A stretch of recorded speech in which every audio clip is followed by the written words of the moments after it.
Bonjour à tous, bienvenue dans le podcast Hors-Jeu Capital. Et quel podcast aujourd'hui pour ce 92e numéro? On va débriefer une victoire du Paris Saint-Germain en Ligue des Champions en 8e de finale contre le FC Barcelone à l'extérieur, d'une victoire écrasante 4-1. Alors, voilà, évidemment, je vous laisse voir nos sourires. On est heureux, on est content d'être dans le podcast ce matin pour débriefer ce match. On avait pris les paris, on avait fait l'avant-match lundi.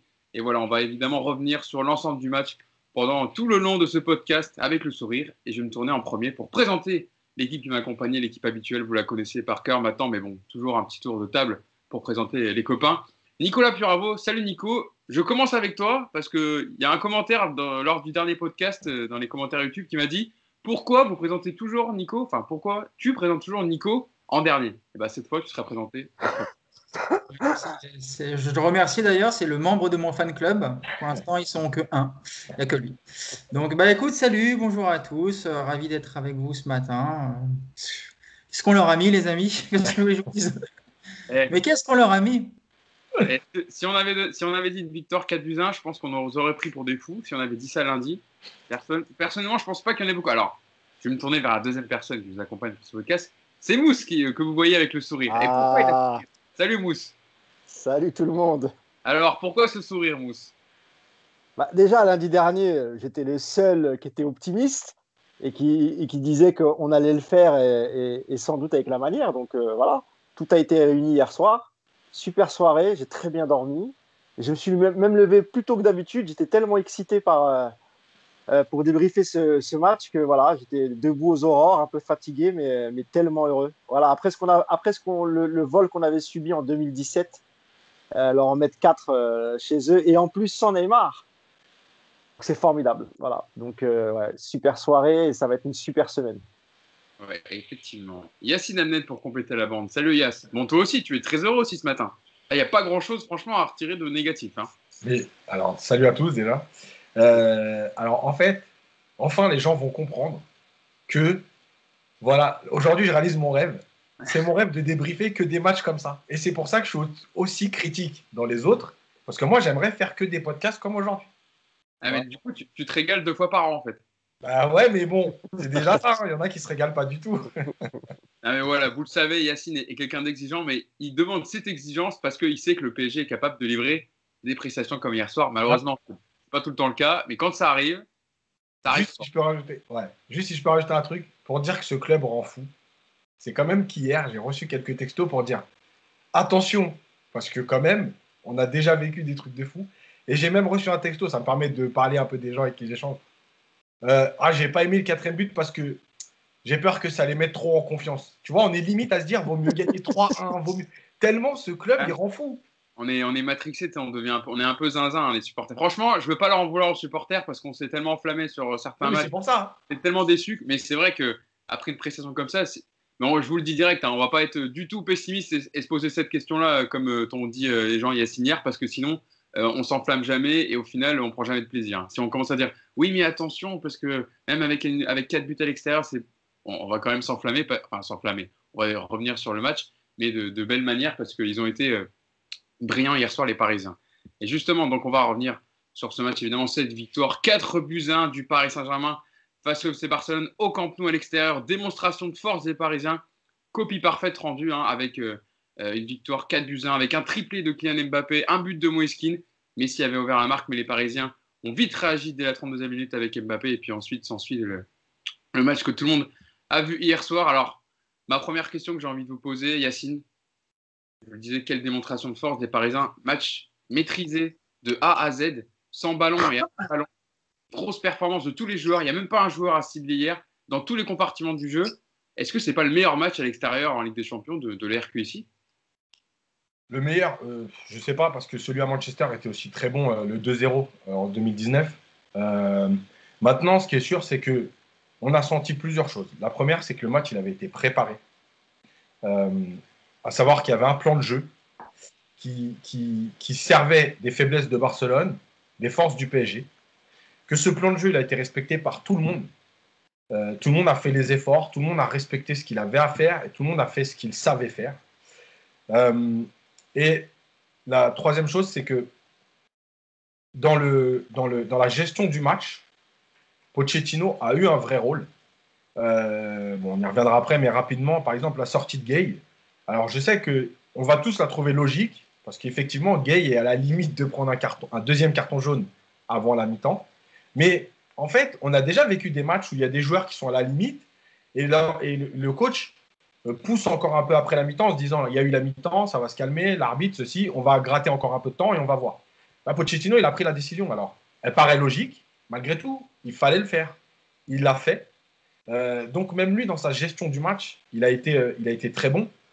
Voilà. Et la dernière chose, c'est que je trouve que dans l'état d'esprit, on y reviendra aussi, mais il y a 10 minutes après le penalty, où il y a un moment de flottement un peu bizarre. Je ne sais pas si Barcelone a 2-3 situations, de vraies situations, dont une avec Dembélé, qui écrase sa frappe. Et on se dit, tiens, le match, il bascule, alors que Paris était très bien dans son match. Et finalement, grâce à tout ça, le plan de jeu et que tout le monde respecte, en fait, ils sont sortis de ce mauvais moment, entre guillemets. Ce n'était pas non plus le temps fort de l'année, mais. Donc, ça veut dire aussi qu'au niveau solidarité, caractère, voilà, peut-être qu'il y a 3 ans, cette équipe, elle se serait effondrée à ce moment-là, on ne sait pas pourquoi. Voilà, ils ont réagi pour faire la deuxième mi-temps, notamment, qu'ils ont fait. C'est vrai, Moussa, Yacine a raison de le dire. Dans certains matchs avec des champions très récents, on a vu que le PSG aurait failli mentalement, aurait plongé peut-être après le penalty, le coup dur, parce que voilà, c'est un coup du sort. Kurzawa ne fait pas exprès de taper sur la jambe de De Jong. Et au contraire, ils ont réagi rapidement. 5 minutes après, il y avait l'égalisation d'Mbappé. On a senti qu'ils n'ont jamais vraiment flanché, jamais douté, et qu'ils sont remobilisés vite dans le match, parce qu'il y avait des consignes claires et qu'il y avait un plan de jeu à respecter, et ils l'ont très bien fait hier soir. Ouais, c'est exactement ça. Il a bien résumé la chose, Yacine, parce que en plus, avec le souvenir de 2017, tu prends un but assez tôt dans la rencontre sur un penalty, j'allais dire litigieux, oui ou non. Je peux comprendre que l'arbitre siffle, mais c'est vrai que d'abord, c'est involontaire. Le contact, il est petit. Et on a tous craint qu'après le 1-0, et c'est vrai qu'il y a une toute petite période de flottement après le penalty. Et ensuite, sur l'égalisation d'Mbappé, là, on a senti, parce que le PSG finit super bien cette première mi-temps, donc là, on a senti que voilà, il y avait quand même un changement dans l'état d'esprit, et il n'y avait plus cette crainte d'abandonner le match et de prendre une raclée, même si hier, on ne va pas s'enflammer de ouf, on est super content évidemment, on a battu 4-1, mais ce n'était pas un grand Barcelone, il faut quand même le souligner. On reviendra sans doute sur les individualités barcelonaises. Mais non, l'état d'esprit était parfait. Et je rebondis sur ce que disait Yacine sur Pochettino. Tout a été bien réfléchi hier. Le plan de jeu, la compo de départ. Parce que voilà, il y avait un doute entre Sarabia et Kean, et il a fait quand même le choix de faire confiance à Moïse Kean, qui le méritait, qui a marqué dans les 2 derniers matchs, qui a eu un comportement incroyable hier, extraordinaire, tout comme Icardi aussi. Et les choix aussi pendant la rencontre. Le fait de sortir Gay, évidemment, même si moi je trouve que Gay a fait une bonne première mi-temps, en tout cas, mieux que ce qu'il avait déjà fait précédemment, dans la combativité, et puis il a joué un petit peu plus vers l'avant, un peu plus que d'habitude. Donc je ne sais pas si tu as écouté Yacine, mais en tout cas, moi je trouvais qu'il avait fait un très bon match, et j'étais un peu triste pour lui qu'il sorte, parce que je pense qu'il sait pourquoi il est sorti, tout le monde sait pourquoi il est sorti. C'est pas un reproche, mais bon, évidemment qu'il y avait une dernière action avant la fin de première mi-temps où il aurait pu prendre ce deuxième carton jaune qui aurait donné un rouge, et ça n'aurait pas été du tout le même match. Et pareil aussi pour Verratti, une fois que le score était acquis, on savait que Verratti risquait, s'il prenait un carton jaune comme Paredes, il risquait d'être absent au match retour, donc il l'a sorti quand le score était acquis. Donc honnêtement, c'est quasiment une soirée parfaite pour le PSG et pour Pochettino. Nico, toi, ton sentiment après ce match-là, tu disais qu'est-ce qu'on leur a mis, quel pied. Mais c'est vrai que, à part quelques petits moments de flottement, le PSG a vraiment maîtrisé son match de A à Z. C'est quand même assez rare pour le signer, parce que souvent, le Paris Saint-Germain a des temps faibles, etc. Et là, ils ont répondu présent de A à Z, que ce soit défensivement, au milieu de terrain, on en parle, la bataille du milieu de terrain, et même offensivement, ils n'ont jamais lâché, et ils ont livré une prestation impeccable de la première à la 92e minute. Ouais, on savait pas trop où situer le PSG, parce que on le répète assez souvent ici, la saison est très particulière, très bizarre. Hier, on a vu le meilleur que cette équipe pouvait donner.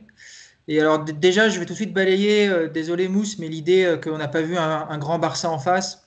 Oui, alors je suis d'accord, c'est pas le Barça de Guardiola, C'est pas le Barça de 2015, c'est même pas le Barça de 2017.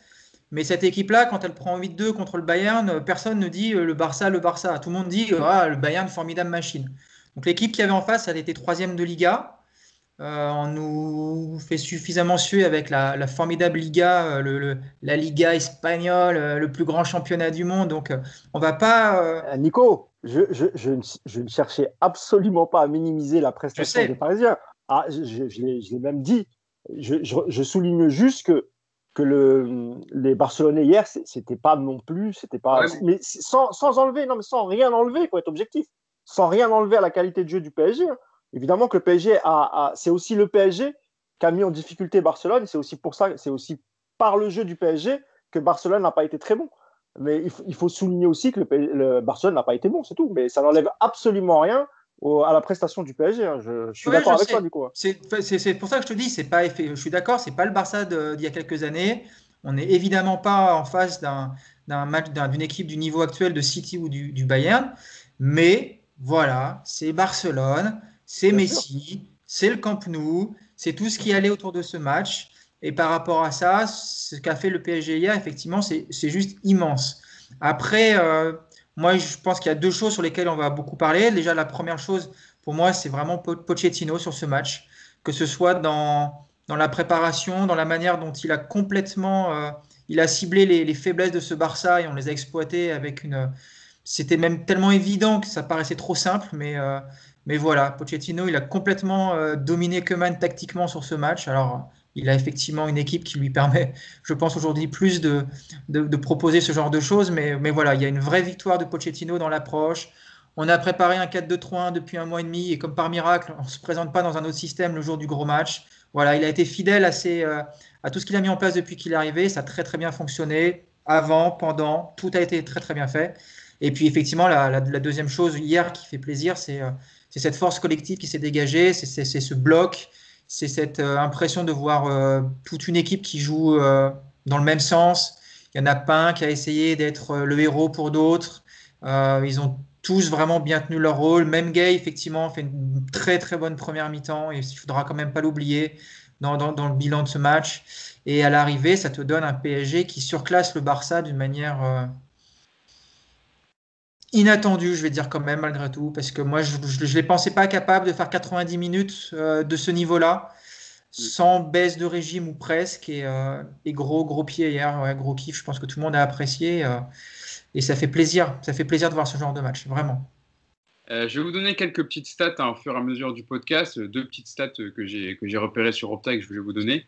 Paris est devenue la première équipe française à s'imposer sur la pelouse de Barcelone en Ligue des Champions.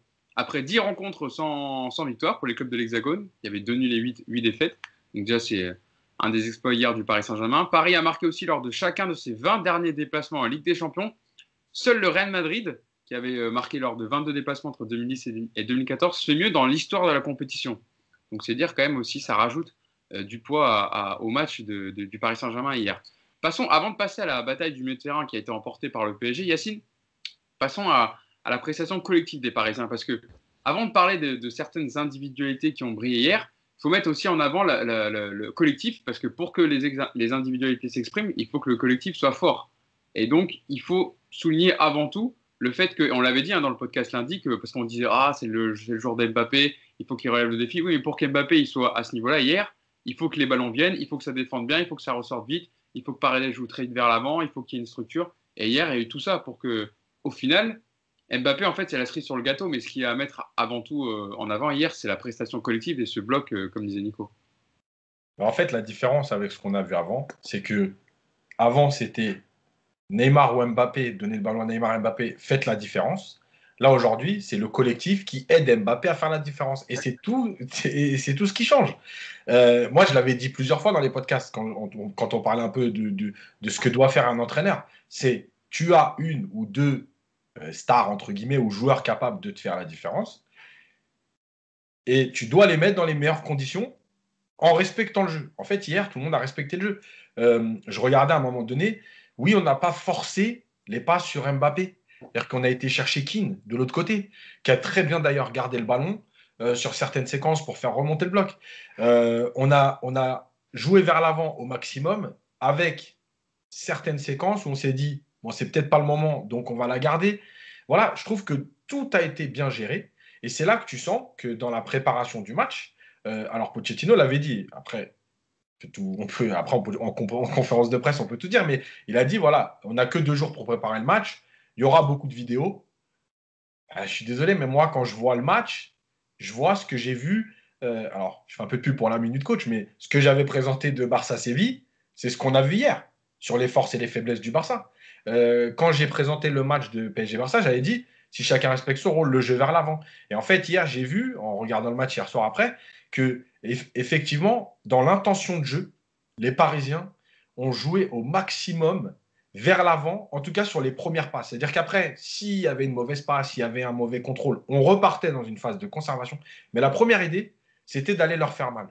Et quand tu vois la différence de cet état d'esprit avec ce qui se passe depuis plusieurs semaines, tu es obligé de te dire que le coach, il a fait son travail et que, en fait, c'est le collectif qui a gagné. Évidemment que Mbappé a été efficace, évidemment que voilà, mais c'est le collectif qui a permis à tout le monde d'être au maximum. Comme le rôle de Paredes. J'avais dit, Paredes, il aura des moments, de toute façon, contre ce Barça-là qui n'a pas de contre-pressing, il aura des moments où il sera tranquille pour jouer vers l'avant. Eh bien, oui, parce qu'en fait, il y a du mouvement. Ce Barça n'est pas cohérent, n'est pas organisé. Et donc, la passe, par exemple, de Paredes à Florenzi, c'est exactement ça. C'est-à-dire qu'il se passe quelque chose avant. Les Barcelonais ne sont pas en place. Florenzi prend son couloir parce qu'il sait qu'il y a de l'espace dans leur dos. Et la passe, elle est juste magnifique. Voilà. Donc, ça a été préparé. Et franchement, en dehors du fait que pour nous, c'est un kiff parce que le score et tout, je me mets à la place de Pochettino en tant que coach. Quand tu prépares un match, que tu mets en place des choses, que tout est respecté, que tu finis comme ça. Non, mais en fait, le coach, c'est ça son kiff. Alors qu'en dehors du fait de dire j'ai gagné un 0 sur un vieux penalty ou j'ai gagné un 0 contre le cours du jeu, quand tu as tout préparé et que ça se déroule comme tu as préparé ou comme tu as imaginé le match, bah, voilà, c'est juste le kiff. Quoi. Ah. Yacine, toi qui es coach, il carbure à ça, les entraîneurs. C'est quand ça se passe comme ça que tu as préparé les choses. Enfin, et encore, en plus, il le dit, il n'a pas eu beaucoup de temps pour préparer, mais quand tu as ton plan de jeu, par exemple, on reviendra tout à l'heure parce qu'on a un peu évoqué Pochettino, je voulais en parler en fin de podcast, mais bon, je sais qu'on est obligé d'en parler maintenant, mais pour Moïse Kean, il est droit, il essaie contre Nice, ça marche très bien, il le remet hier soir et ça marche parfaitement. Enfin, tu peux dire que c'est un bon choix, quoi. Il aurait pu mettre Sarabia et se tromper, etc. Bien sûr. Le choix logique est de mettre Sarabia qui est plus à son poste, et au final, il a tenté quand même ce coup, par exemple. C'est vrai, mais juste, parce que hier, ça a été beaucoup dit, on avait l'impression qu'il a découvert Moïse Kean à droite. Il ne faut jamais oublier que dans son parcours, Moïse Kean ne joue pas que avant-centre. Il a joué côté droit à la Juve, à Everton. Donc, ce n'est pas non plus comme si tu avais décidé de mettre Marco Verratti latéral droit. Tu vois, c'est pas non plus. Voilà. Il l'a déjà fait. Après, effectivement, vu qu'il ne l'avait pas fait au PSG, oui, c'était quelque part un pari. Est-ce qu'il était capable de s'adapter tout de suite à ce rôle-là, alors qu'il avait joué qu'avant-centre depuis son arrivée? Passons au milieu de terrain, à la bataille du milieu qui a été remportée par le Paris Saint-Germain. Et Mousse, je vais te lancer dessus parce que le trio Verratti, Paredes, Gay a brillé vraiment hier et a étouffé complètement le milieu barcelonais qui était Frenkie de Jong, Pedri et Busquets. Ils ont été bien coordonnés dans le repli défensif, dans les courses, dans la réduction des espaces pour ne pas laisser le temps au milieu barcelonais de se retourner. Ils ont annihilé tous les circuits de passe préférentiels du Barça, que ce soit côté gauche avec les montées de Jordi Alba, que ce soit la connexion Messi-Griezmann qui était quand même bien mieux depuis début de l'année en 2021. Vraiment, hier, j'ai fait le débrief avec le Club des 5 et Bilal parlait d'un triangle des Bermudes qui a aspiré les milieux barcelonais, on les a jamais revus. C'est un peu ça en fait aussi hier. Vraiment, ils ont été coordonnés, travail sans ballon, très propre à la récupération. Pas de carton jaune pour Verratti ni Paredes, comme c'était important, sinon ils étaient suspendus au match retour. Ils ont été très très propres dans l'intervention et aussi dans la capacité à se projeter. Vraiment, Verratti a régalé, Paredes, dans sa qualité de passe à une touche de balle, c'était incroyable hier. Ouais, puis Verratti, à un moment, il m'a quand même fait peur parce qu'il contestait beaucoup les. Ah, c'est pas les... Ah bon? Ah, non. si, en première. Oui. 3-4 fois, il a. Non, mais bon, après, c'était gentil parce que il n'avait pas le même comportement qu'en Ligue 1. Il a parlé un petit peu, mais ça allait. Ça m'a pas marqué, donc c'est que ça ne devait pas être trop violent. Là. Oui, ça va. Il s'est retenu, on va dire. Mais oui, tu as tout dit sur le milieu de terrain et même le travail de Verratti. Quand le Barcelone avait le ballon, c'était un vrai milieu à 3 et du coup, il avait un double emploi hier, Verratti. Et on l'avait déjà vu faire ça en Ligue des Champions. Donc, l'activité de Verratti, elle a été incroyable, extraordinaire. Enfin, moi, je repense, alors là, c'est pas en rapport avec le milieu de terrain, mais je repense à sa petite déviation, son petit extérieur du droit sur le premier but d'Mbappé. Voilà, moi, à chaque fois, je me dis, mais comment on peut critiquer ce joueur, quoi, en disant qu'il peut pas enchaîner les matchs, qu'il est bon un match sur deux, etc. Alors, soit les commentateurs, les consultants ne voient pas tous les matchs de Verratti, soit ils sont d'une mauvaise foi absolue. Et le match qu'il fait hier, il est incroyable. J'avais tout à l'heure en préambule, j'avais parlé un peu d'Idrissa Gueye et j'étais un peu triste pour lui qu'il puisse pas faire cette deuxième mi-temps parce qu'il avait fait une très très bonne première mi-temps. Il courait, il était partout, il grattait des ballons. Bon, Paredes, qu'est-ce qu'on peut dire de plus sur Paredes, quoi.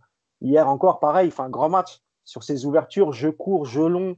Il était partout, encore une fois. Donc, je, on sait très bien que ça ne sera pas ce milieu-là parce qu'hier, il manquait Neymar et qu'évidemment, Neymar jouera à la place de Verratti et Verratti redescendra un camp. Mais c'est bien de savoir qu'il y a une alternative quand Neymar sera blessé ou suspendu. On sait que Gueye, maintenant, il sera dans la rotation. Et même si Herrera fait aussi une très bonne deuxième mi-temps, Oui, quand il rentre, hein, il compense lui aussi beaucoup au milieu, etc. Mais c'est vrai que voilà, on a quand même des solutions avec Herrera et Gueye. Ça ne va pas être des emplois fictifs cette saison. Ils auront leur rôle à jouer, même si c'est moins sexy que Paredes et Verratti. Mais moi, je veux quand même souligner et encourager la prestation d'Idrissa Gueye, qui est souvent beaucoup critiqué sur les réseaux, etc. On est parfois même dur avec lui, parce que parfois, évidemment, qu'il ne fait pas toujours des bons matchs. Mais le match qu'il a fait hier, moi, je trouve que c'est très encourageant. Et une dernière chose, quand tu regardais un peu sur les réseaux avant le match, et surtout après le forfait de Neymar, les supporters étaient très pessimistes. Et souvent, on disait, ouais, on ne peut pas aller gagner à Barcelone avec un milieu avec Gueye, Paredes. Tu vois, ce genre de réflexion sur le fait qu'il n'y avait pas Neymar. Et c'est pour ça que le collectif et le papier qu'avait fait, l'avant-match qu'avait fait Yacine sur le site parisunited.fr, il parlait de ça. Voilà, un seul mot, collectif. Et c'est ça qu'il faut expliquer aux supporters. On ne peut pas toujours compter que sur un ou deux joueurs. Et c'est ce qu'on a vu hier. Donc, moi, je serais évidemment très heureux que Neymar revienne pour le match retour. Et on le souhaite tous. Mais ce qu'a dit tout à l'heure Yacine sur Pochettino et le fait que c'est avec le collectif qu'on s'en sortira, voilà, il faut que ça rentre dans le crâne des supporters et qu'il faut supporter, il faut être derrière le club, derrière le PSG et pas seulement derrière un ou deux joueurs. Hier, c'est toute l'équipe qui a permis de cette victoire 4 buts à 1. Nico, avant de te lancer, j'ai des chiffres très parlants sur cette bataille au milieu hier soir entre le camp barcelonais et le camp parisien. Dans les nombres de ballons touchés déjà, 140 côté barcelonais, 212 côté Paris Saint-Germain. Donc c'est dire si. Pourtant, la possession à la fin du match était 50-50, enfin 49-51, je crois. Dans les passes réussies, 90 côté barcelonais, 156 pour le Paris Saint-Germain. Dans les passes vers l'avant, 60 pour le Barça, 95 pour le Paris Saint-Germain. Vous imaginez quand même 35 passes de plus vers l'avant que le milieu barcelonais. Dans les ballons perdus, 20 côté barcelonais, 25 côté parisien. Et dans les ballons récupérés, 12 pour le Barça et 18 pour le Paris Saint-Germain. Donc, c'est des chiffres aussi, Nico, qui illustrent à quel point le milieu de terrain parisien hier a complètement étouffé celui du Barça et a été bien meilleur. Ouais, bah après, tu es aussi aidé d'avoir en face de toi un Busquets qui ressemble à une grand-mère bronchiteuse de 95 ans déjà. Donc ça, c'est vrai que quand ta sentinelle, elle est comme ça et qu'elle est incapable de faire des courses de 3 mètres, c'est vrai que déjà le Barça a un sacré désavantage. Et puis surtout, moi, je me souviens du grand Barça qui t'étouffait en permanence. Tu n'arrivais jamais à garder le ballon. C'était pénible de jouer contre eux parce que quand tu faisais 3 passes, tu avais l'impression que c'était un exploit et que tu méritais une récompense. Là, ils ont laissé du temps aux Parisiens parce que comme je te dis, tu as un manque de volume en face, tu as un manque de puissance aussi, hein. Moi, j'aime beaucoup De Jong, mais ça manque de puissance. Pedri, c'est pareil, c'est intéressant, mais c'est pas encore Après, pas voilà, suffisant. sur Pedri, de toute façon, enfin, on en parlait hier, mais dans le club des 5, mais c'est pas sur lui, je pense qu'on tombera hier. C'est pas un Non, c'est pas le moins mauvais, c'est sûr. Il fait bien mieux que ce qu'il doit faire. Normalement, il doit même pas, enfin, dans un monde normal, on va dire peut-être qu'il doit pas être titulaire hier et il n'a pas. Non, mais là où, ce qu'il y a, c'est que toi, ce milieu avec Busquets, il est très déséquilibré. De Jong, en fait, tu as De Jong et Pedri qui font quasiment à deux le job pour trois. Donc c'est compliqué pour eux. Et surtout, bah, ils ont fait ce qu'il fallait pas faire. Ils ont laissé du temps. Ils ont laissé du temps à Paredes. Ils ont même laissé du temps à Gueye. Gueye sous pression, c'est compliqué. Quand il a du temps, Gueye, c'est pas non plus c'est pas un mauvais, hein. Il est capable de faire des passes correctes, il l'a prouvé hier. Paredes, j'en parle même pas, il était dans un fauteuil. Bon, Verratti, lui, c'était un extraterrestre hier. Dans ce rôle hybride, il est juste incroyable, effectivement. Et à partir du moment où tu laisses du temps aux Parisiens et qu'en plus le Barça jouait sur un bloc quand même positionné assez haut, bah, ça a donné ce qu'on a vu hier, des espaces dans leur dos, et puis tu te régales. Mais le PSG n'est pas le premier à profiter de ce dispositif en face. Sauf que Paris, techniquement, les trois, ils l'avaient déjà montré, hein. Quand ils sont à ce niveau-là, de passe, de volume, de course, parce que même Paredes, hier, tu as l'impression qu'il a un volume de jeu monstrueux, alors que je pense pas qu'il court plus que d'habitude, hein, mais voilà, si tu laisses du temps à ces trois-là, bah, tu te mets en danger. Le Barça peut-être ne pouvait pas les bloquer, ou peut-être qu'ils ont décidé de ne pas le faire, je ne sais pas. Mais en tout cas, ils ont parfaitement profité de ça. Après, moi, j'ai aimé effectivement leur coordination entre eux. J'ai aimé cette manière de toujours coulisser pour réduire les espaces avec les lignes de devant et la ligne de derrière. Là, il y a eu un vrai travail sur les trois lignes et c'était très intéressant. Et puis, on a vu du coup un super match sur secteur de jeu. Et on a coutume de dire que le match de foot, c'est que ça se gagne au milieu. Bah, il n'y a pas du coup, il y a aucune surprise à l'arrivée au score parce que Paris a été ultra dominateur dans ce secteur de jeu. C'est pour ça que je voulais commencer en thématique sur ce bataille du milieu, parce qu'on le dit souvent dans les gros matchs comme ça, c'est au milieu de terrain que la différence se fait. Et elle s'est faite hier soir, notamment dans ce compartiment. Yacine, on a parlé des trois milieux de terrain qui ont été présents défensivement, qui ont gratté beaucoup de ballons, qui ont été brillants techniquement. Mais dans leur rapport aussi offensif, ça a été remarquable parce que Moussa en parlait, la petite déviation du fait d'avoir un Marco Verratti plus haut sur le terrain, bah ça permet de l'avoir dans la surface hier, chose qu'on ne voyait pas souvent en fait. Et ça, c'est un vrai choix de Pochettino de l'avoir placé. On en a déjà parlé beaucoup dans le podcast, de le placer plus haut sur le terrain. Et ça se voit hier sur le premier but. Il met cette petite déviation magnifique pour Mbappé. Il y a Paredes qui fait cette passe en une touche pour Florenzi, qui va ensuite centrer. C'est repoussé par Ter Stegen et Mbappé suit bien. Au-delà de leur rapport défensif et du cadrage qu'ils ont fait du milieu de terrain barcelonais, offensivement aussi, ils ont été très présents. Alors, il faut rendre à Emery ce qui appartient à Emery. Le premier qui l'a tenté au PSG, c'est quand même Emery.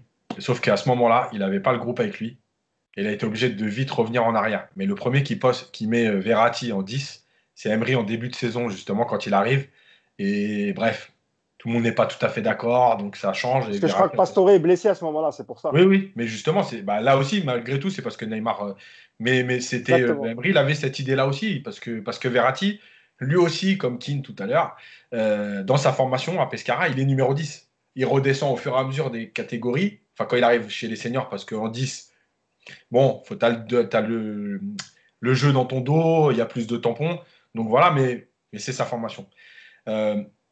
Moi, j'ai envie de dire, il y a deux choses. C'est que, en fait, Verratti et Paredes, ils ont eu deux vrais rôles. C'est-à-dire qu'aucun n'a empiété sur l'autre. Des fois, quand Verratti joue plus bas, en fait, il y a un peu ce truc de qui doit faire la passe, qui doit déclencher, est-ce qu'on joue long, etc. Là, en fait, avec ce Verratti qui se balade là-haut, Paredes, il est un peu plus libre pour organiser le jeu plus bas, et on peut trouver ce relais plus haut. Et ce relais qui sait et garder le ballon, et donner des ballons en une touche. Tu vois, par exemple, Neymar, il sait le faire quand il a envie. Mais Neymar, il est aussi capable d'enchaîner les touches de balle. Verratti, malgré tout, quand il faut le faire, il sait jouer, il sait alterner. La deuxième chose, c'est que, alors je disais, il y a Leonardo, il avait inventé le fameux 4-2 fantasy avec les 4 joueurs qui sont libres devant. Alors moi, j'ai envie de dire que je le dis depuis plusieurs semaines et plusieurs mois, etc. Mais avec Verratti, en fait, le système, c'est 4, Verratti et 3. Voilà. Verratti, il te permet d'être en 4-2-3-1, il te permet d'être en 4-3-3, il te permet de garder le ballon en bas, il te permet de trouver des passes là-haut. C'est ton animation à lui tout seul. Alors, ça minimise pas du tout les autres. Si Verratti était bon aussi, c'est grâce aux autres. Parce que lui, encore plus que les autres, il ne peut pas exister tout seul. Mais ce joueur, il te permet en fait, de tout animer. Parce qu'il faut regarder en première mi-temps notamment, et un peu en deuxième mi-temps, en fait, quand Paris n'a pas le ballon vraiment sur les attaques placées de Barcelone, pas sur les contres, c'est lui qui vient aider Kurzawa à défendre sur Dembélé.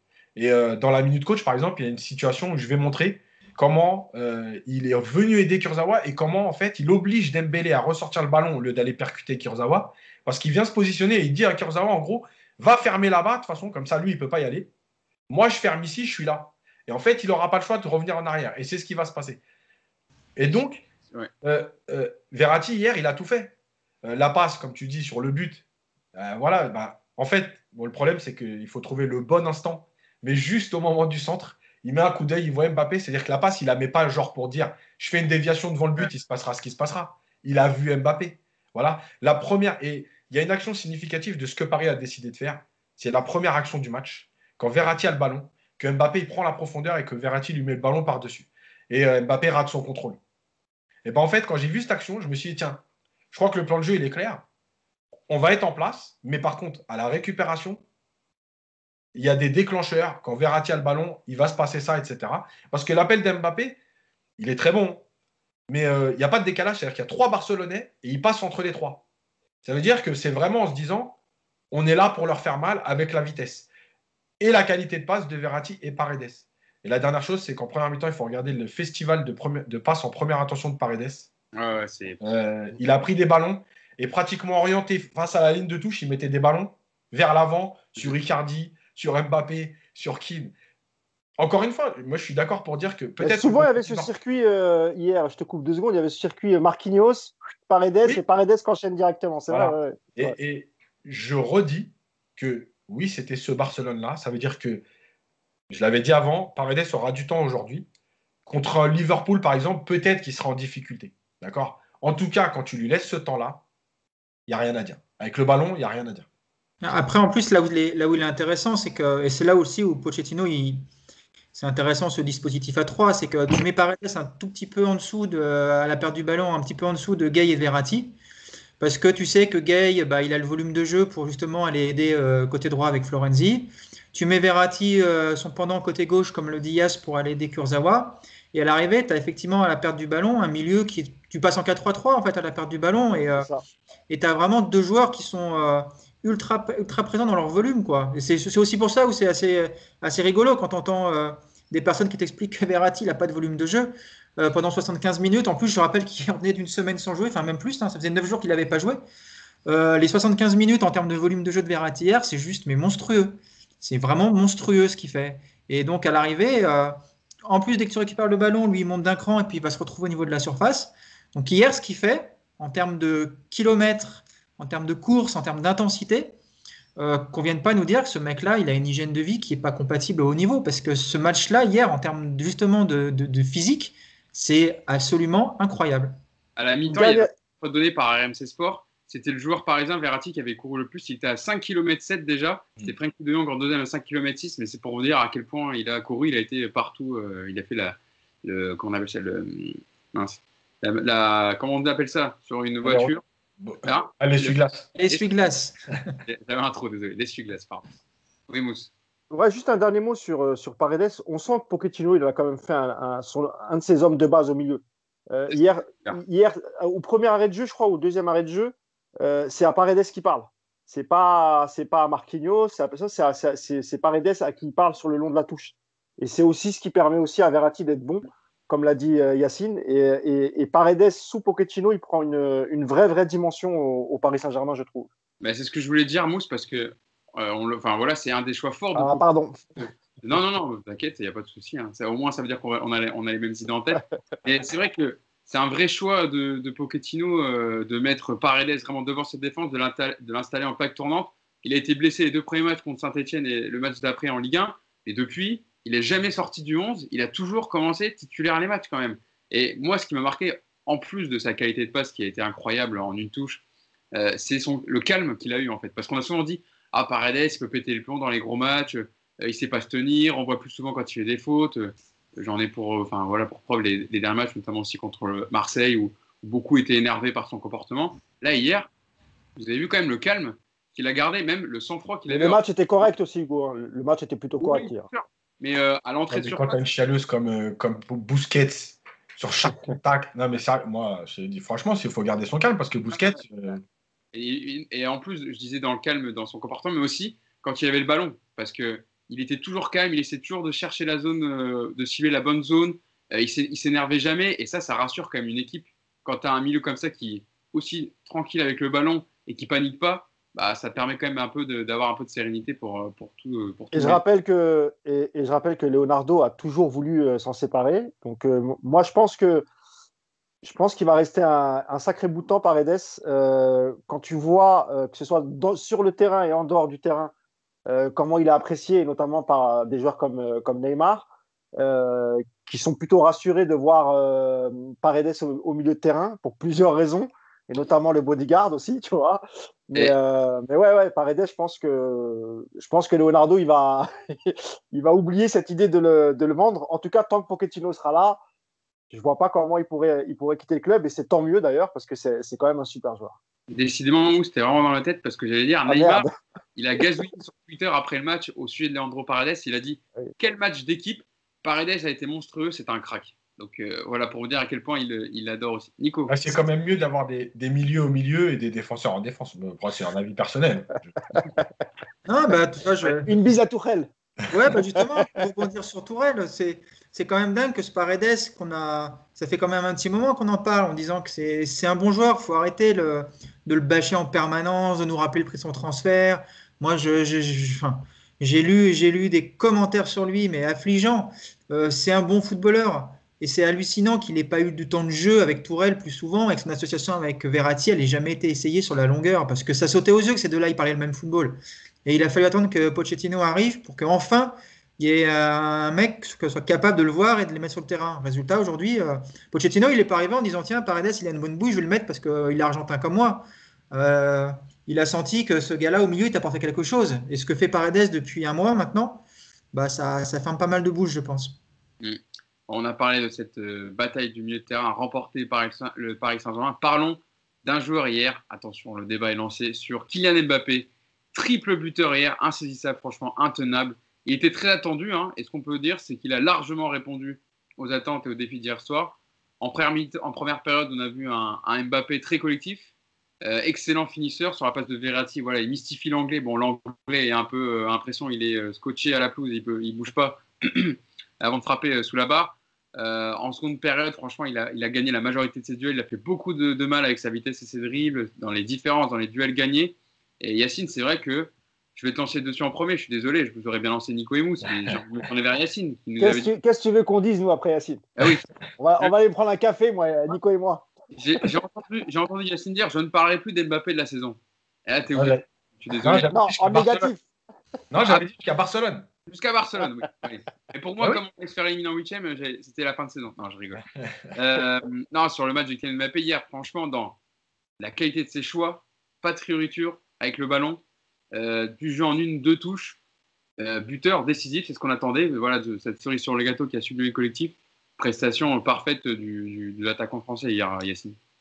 Alors, le seul truc que j'avais pas prévu, c'est l'efficacité. Parce qu'en général, malheureusement, Mbappé a aussi beaucoup de déchets devant le but. Hier, il a été hyper efficace. Après, pour le reste, j'ai envie de dire, c'est ce qu'on répète depuis plusieurs semaines. Simple, fais ce que tu sais faire, prends la profondeur, joue en mouvement, arrête de demander le ballon dans les pieds, de te faire des 1 contre 1 qui servent à rien. Bah oui, hier, il a tout fait en mouvement, pratiquement. Il a pris la profondeur quand il fallait. Je parlais de la première action au bout de 40 secondes. Mais il y en a d'autres que je montrerai aussi dans la vidéo, la Minute Coach, parce qu'il y a 2 actions où on sent qu'Mbappé, il n'est pas là pour demander le ballon dans les pieds comme il le fait d'habitude et arrêter le jeu. Il est là pour donner, bouger, prendre la profondeur et profiter des espaces. Moi, il y a une chose que j'ai tuté, mais que je vais répéter. Non, Mbappé n'a pas fermé des bouches. Non, Mbappé n'a pas fait taire les critiques. Mais je vais même aller plus loin. Au contraire, il a donné raison à tous ceux qui le critiquaient sur le fait que de vouloir changer son jeu, c'était une erreur. Et c'est ça le problème. Et alors, déjà, il n'a pas fait taire parce que moi, je déteste cette phrase de « il a fermé des bouches ». Parce que nous, en fait, on analyse un match. Donc, quand tu dis un joueur, il a été mauvais, encore une fois, tu ne remets pas sa vie en question, tu ne remets pas sa descendance en question, tu ne remets pas son éducation en question. Il a été mauvais ce match-là. Donc, quand il est bon le match d'après et qu'il marque 2 buts, il fait taire personne. Il a été bon là, il n'a pas été bon là. Mais surtout, c'est qu'hier, en fait, il a fait ce qu'on attend de lui. Et moi, ce que je trouve, alors pas dommage, hein, parce que tant mieux qu'il l'ait fait, ce que je trouve dommage, c'est que pourquoi ne pas le faire quand il y a Neymar, parce que avec la qualité de passe d'un Neymar, mais Mbappé, s'il fait la même chose avec Neymar, Mais c'est pas avec 3 buts qu'il va finir. C'est avec 5 buts par match. Donc, voilà, moi, je suis super content parce que oui, ça veut dire que il est capable d'évoluer, qu'il n'est pas resté entêté dans son délire de je veux montrer, voilà. Maintenant, c'est toujours pareil. Il faut la confirmation. Nico, sur son match, je te donne sa fiche stat pour appuyer un peu tes propos. Sûrement 61 ballons touchés hier, 31 passes, 84% de passes réussies, 6 tirs, 4 cadrés, 3 buts. Et il y a une stat, moi, qui m'a plus marqué que les autres. C'est 12 duels gagnés sur 15. 80% de duels gagnés. Il a très bien négocié ses 1 contre 1, Nico. Et Yacine le dit aussi dans la finition. Notamment, pour moi, le 3e but est quand même magnifique. En une touche comme ça, enroulé. Et c'est Ter Stegen en face. C'est pas Pierre-Paul Jacques. Je crois qu'il y a aussi 5 dribbles sur 6 réussis de mémoire. Donc, ouais, c'est un. C'est pas celle-là. Ouais, c'est cadeau, je te l'offre. Ouais, non, mais c'est ce que dit Yacine. Il a joué sur ses qualités. Et ces qualités, on les connaît. C'est la vitesse, c'est la puissance, parce qu'il y a une vraie puissance qui se dégage de lui, moi, je trouve, aujourd'hui. Et puis, il y a de l'intelligence dans ses déplacements, il y a de l'intelligence dans sa manière de jouer avec les autres. Moi, j'avais peur de ça, qu'il veuille être le héros absolu, qui surjoue, qui se prenne pour Neymar, qui finalement te bouffe un peu la feuille, comme l'avait fait justement Neymar à Madrid en 2018, je crois, avec un match où il avait voulu tout faire tout seul et à l'arrivée, ça n'avait pas été du tout productif. Là, hier, Mbappé, il est complètement intégré dans un collectif avec un plan de jeu bien défini. Il s'y est tenu et puis il a été clinique. On peut lui reprocher juste d'oublier Keane sur deuxième mi-temps sur sa frappe. C'est quasiment le seul moment où il est un petit peu moins lucide, parce que c'était pas le bon choix de tirer. Mais il lève pas la tête de l'action. Il lève pas la tête, oui, il regarde pas. Il n'a pas regardé, effectivement. C'est le seul regret que tu peux le seul reproche sur le match, parce que pour le reste, il a été brillant. Et puis ouais, comme tu dis, ce dernier but, c'est beau, ça m'a rappelé un petit peu le but qu'il met contre Lille au Parc avec une frappe comme ça, il met à Maignan une frappe comme ça en première intention enveloppée. Voilà, c'est ce côté, se pose pas de questions, instinctif. On l'avait un peu perdu ces dernières semaines, ce côté-là. Et quand il joue comme ça, comme il était à Monaco d'ailleurs, il est irrésistible. Et hier, ça a été le Mbappé qu'on aimerait voir tous les week-ends, bien sûr.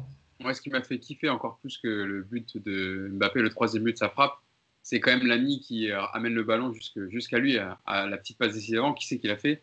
C'est John Draxler. Je ne sais pas si vous voulez, on peut remonter au début de l'action. Il est quand même à l'entrée de la surface parisienne. C'est à la suite d'un centre je pense ça doit être Dest ou non, ou Mingueza qui est rentré. Ouais, c'est Mingueza. Mingueza qui centre. T'as Draxler qui récupère à l'entrée de la surface. Il se la lève un peu devant Messi. Bon, évidemment, Messi, comme il n'a pas marché, il n'a pas couru du match, il n'a pas intervenu. Petit 1-2, relais avec Icardi, on en parlera tout à l'heure, mais Icardi, voilà, qui est là dans ce point d'appui qui a été très intéressant. Il la remet. Danilo Pereira la remet direct. Et ensuite, Draxler, franchement, il attend le moment parfait. Quand on parle de point de fixation et d'attendre vraiment le bon timing, voilà, c'est le bon timing, chercher le mot. Mais il n'est pas attaqué du tout, moi, c'est ça qui m'a surpris en fait. En fait, les mecs courent à côté de lui, on dirait. De toute façon, les défenseurs barcelonais, ils ont joué à reculons tout le match. Donc, à chaque fois que les défenseurs avaient la balle, ils reculaient, alors que en face, par exemple, on a vu un Marquinhos qui avançait. Vous avez vu, des fois, il était en 6, voire numéro 8, il prenait des ballons au-dessus de la ligne médiane, quoi. Et ce qui m'a marqué, c'est les défenseurs barcelonais qui, à chaque fois qu'Mbappé avait le ballon, reculaient jusqu'à être limite dans le but de Ter Stegen. C'était assez parlant quand même hier. En fait, sur l'action, le problème, c'est qu'ils ne peuvent pas intervenir. Et je vais en parler parce que j'étais obligé de la prendre, cette action, dans la minute coach. C'est que le fait que Icardi, Mbappé, etc., en fait, continuent leurs appels, ça oblige les défenseurs à ne pas pouvoir sortir. Et tu vois, quand on disait les courses, des fois, qui ne servent à rien, si Icardi s'écarte ou stoppe son appel, en fait, là, ils peuvent intervenir. Le fait que tout le monde continue. Il n'y a plus qu'une solution à gauche. Donc, voilà, ils sont obligés, en fait. Et justement, c'est vrai que l'intelligence de Draxler, c'est d'avoir attendu le moment où De Jong se dit bon, je ne vais pas le laisser aller jusqu'au bout, donc je rentre. Au moment où il rentre, il décale Mbappé et c'est fini, quoi. Mousse, pour parler du match Mbappé, quand même une petite stat avant que je te lance dessus. Avec 110 buts, donc avec les 3 buts qu'il a marqués hier, Kylian Mbappé, quand même, est devenu le 3e meilleur buteur, toute compétition confondue, de l'histoire du Paris Saint-Germain. Il est passé devant Paoletta et ses 109 buts.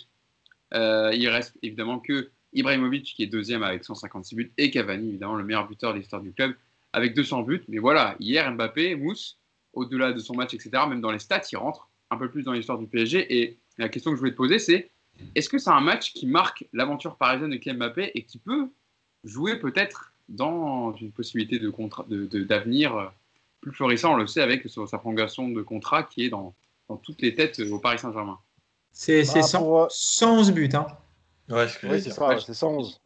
110, c'est après le doublé, en fait. Il a raison, c'est 111 buts. Ah, 111. Alors, je sais pourquoi, je pense parce que j'ai pris la stat d'Opta, à mon avis, après son doublé. C'était après le doublé et pas à la fin du match. Donc, mais écoute pas, Nico, t'as bien vu. 111 buts pour Kylian Mbappé, 3e meilleur buteur. Bah, déjà, sur Mbappé, je vais commencer par dire qu'il a fermé les bouches. Voilà. C'est bien, donc ça veut dire qu'on a un petit débat là. Bouche et... Non, mais non, c'est pour taquiner Yacine. Ah, merde. Non, mais il a été énorme hier. Il a quasiment réussi tout ce qu'il voulait faire. Il y a une action moi, qui a été assez symbolique où je pense que peut-être en Ligue 1, il aurait tenté tout seul et il aurait sans doute perdu le ballon en face à face. Rappelez-vous de cette action où il a le ballon à l'entrée de la surface et il décale rapidement Icardi. Icardi décale Keane qui malheureusement frappe. Ouais. D'ailleurs, Icardi ne va pas décaler Keane. Icardi doit tirer sur l'action. Ouais, c'est vrai, sans doute. Ouais, sans doute. Mais c'était bien vu, mais c'était peut-être pas. Le décalage n'était pas très bon, on va dire. Voilà. Mais sur cette action, c'est typiquement en Ligue 1, par exemple, Mbappé, il aurait tenté de le faire tout seul. C'est pour ça que hier, il a vraiment été très collectif, très bon. Qu'est-ce qu'on peut dire de plus sur ta question sur le fait qu'il ait mis 111 buts, pardon. Ouais. Est-ce que c'est un match marquant dans l'aventure parisienne de Kylian Mbappé? Oui, bien sûr. Bien sûr, parce qu'il lui a souvent été reproché à Mbappé de ne pas être efficace dans les matchs à élimination directe, ou en tout cas après les phases de poule. Parce qu'en phase de poule de Ligue des Champions, depuis 2017, on peut pas reprocher grand-chose à Mbappé. Il a mis un paquet de buts, un paquet de passes décisives. Il a souvent répondu présent, donc on n'a rien à lui dire. Après, c'était plus dans les matchs à partir des huitièmes où on trouvait qu'il ne mettait pas assez son empreinte sur le jeu, qu'il n'était pas assez décisif, comme pouvait l'être par exemple, vu qu'on les compare à des joueurs tels que Ronaldo au Real et à la Juve ou Messi à Barcelone. Donc peut-être que pour lui, dans sa réflexion, évidemment que ça peut compter, ce genre de match. De se dire, voilà, je joue dans une équipe avec des super joueurs et on est capable de réaliser des prestations en Ligue des Champions à l'extérieur face à une équipe comme le FC Barcelone. Donc oui, et on le sait aujourd'hui avec les problèmes économiques qui sont liés au Covid, etc., on sait qu'il y a peu de clubs l'été prochain qui pourront payer le transfert et lui offrir un salaire. Donc peut-être que ça jouera aussi dans sa réflexion. Et sans doute qu'il doit y avoir aussi, je pense, dans le cadre de sa prolongation, je pense que Mbappé veut savoir aussi ce qu'il attend dans l'avenir en termes de recrutement, de mercato, etc. Il a un peu le même discours que Neymar. Neymar, on sait que dans ses négociations, il parle beaucoup aussi de recrutement, de savoir avec qui va jouer autour de lui. Par exemple, je sais que voilà, sur les latéraux, etc., Neymar, bon, il sait que c'est un peu faible comparé à des grandes écuries européennes. Et je pense que dans la réflexion de Mbappé, il y a aussi ça. Mais le fait, effectivement, si jamais Paris finit le job au Parc au mois de mars et qu'on atteint les quarts de finale et qu'on a un beau parcours encore comme celui de l'année dernière, évidemment que ça peut jouer dans sa réflexion et que ça pourra peut-être le motiver à prolonger, peut-être. D'ailleurs, il y a une réaction au micro des RMC Sport qui est assez intéressante. Donc déjà sur son match, elle aussi qui était intéressante. Kylian Mbappé a dit « Je suis content, j'ai toujours voulu donner le meilleur de moi-même avec le maillot du PSG. C'est un maillot qui me tient à cœur. J'ai toujours tout donné. J'ai parfois manqué de réussite, mais je ne vais jamais me cacher. Aujourd'hui, le travail acharné paye. » Et ensuite, Mohamed Bouafsi l'a relancé sur son avenir, toujours en suspens. Et il lui a dit, la question, je crois, c'était est-ce que c'est ce genre de match qui peut vous faire prolonger, etc. Et Kylian Mbappé a répondu de juste manière, je trouve. Il a dit la question revient souvent, ça serait con de jouer son avenir sur un match bon ou mauvais. Je laisse parler, je n'écoute pas trop ce que les gens disent sur mon avenir. J'ai toujours dit que j'étais heureux ici. Je suis encore plus heureux avec ce genre de match. Donc c'est vrai que Nico, même dans sa communication après-match, on sent qu'il était content de répondre à cette question, d'avoir marqué ce triplé qui faisait taire certaines bouches. Mais voilà, il a dit j'ai manqué de réussite et le travail acharné paye. Et hier, ça lui a bien réussi. Oui, Yacine voulait répondre, c'est ça? Non, c'était juste parce depuis tout à l'heure, on parle d'Mbappé, tout le côté offensif, mais hier, il a travaillé.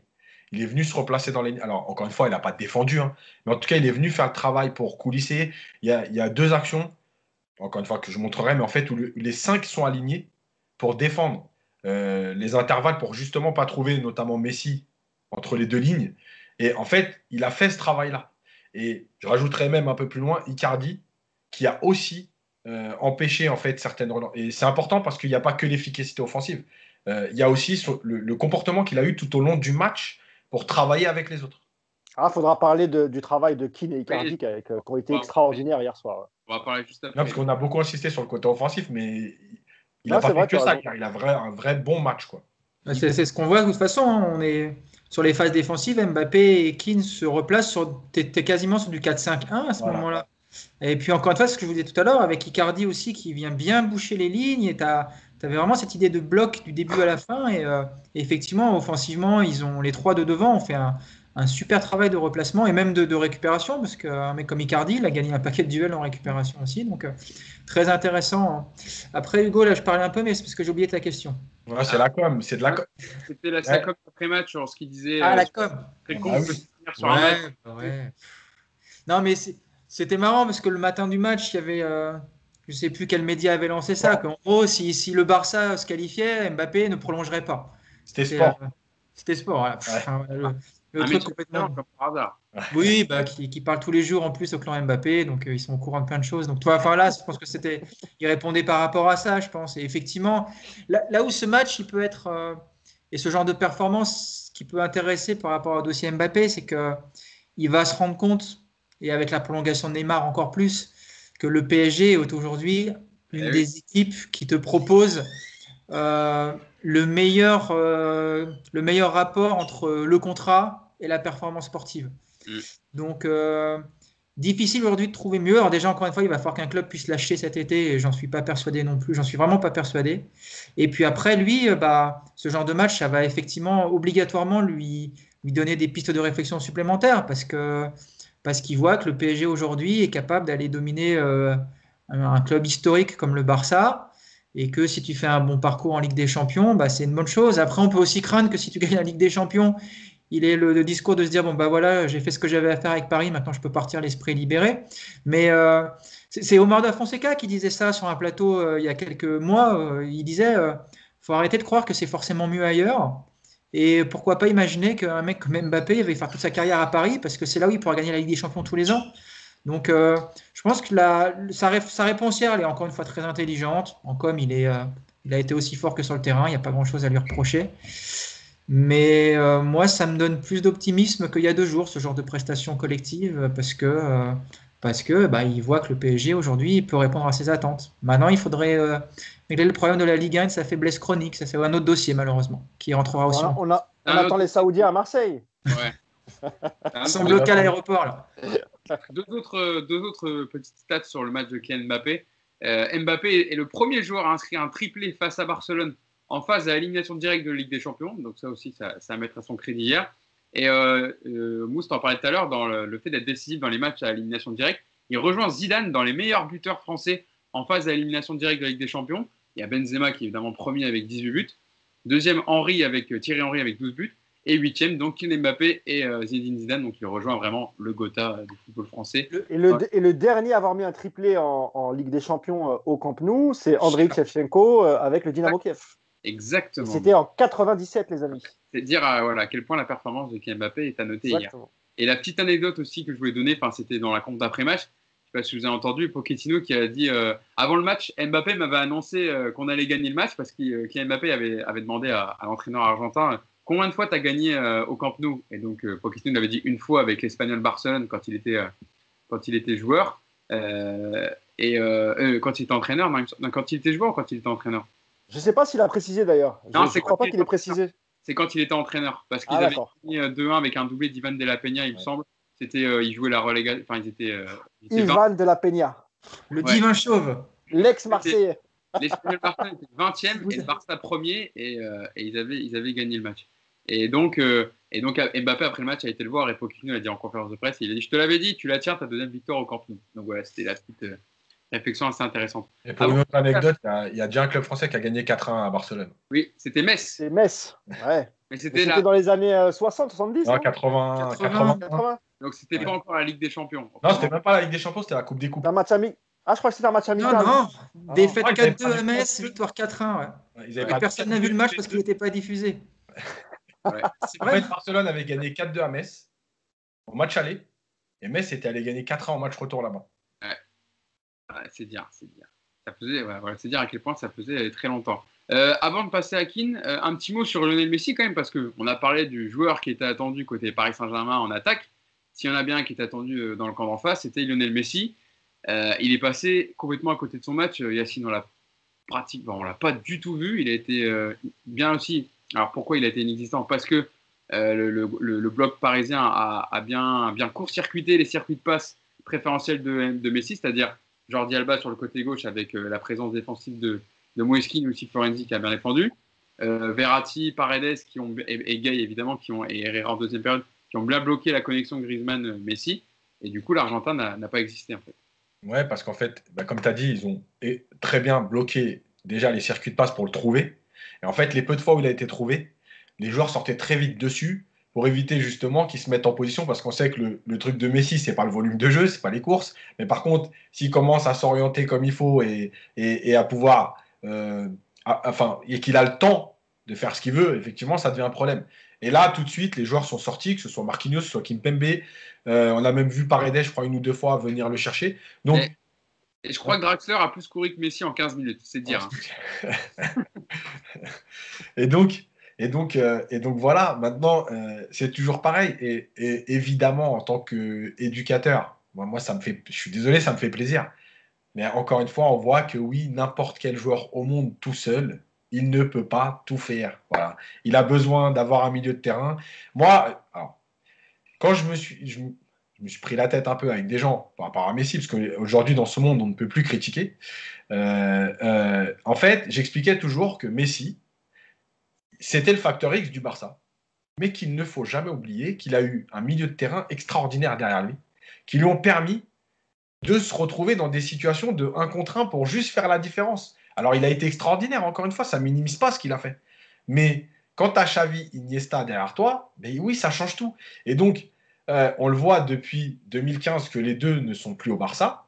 Et ben, Messi tout seul, il peut plus faire la différence parce qu'autour de lui, c'est plus la même équipe, c'est plus le même jeu. Il n'y a pas cette fluidité, il n'y a pas cette faculté à déséquilibrer un bloc. Donc, voilà. Et hier, bah oui, il l'a payé. Et on voit bien sur son visage, à un moment donné dans le match, on sentait, franchement, je ne vais pas exagérer, mais limite, on sentait qu'il voulait se dire, bah, tu sais quoi, mais je Non, crois mais, que je vais sortir.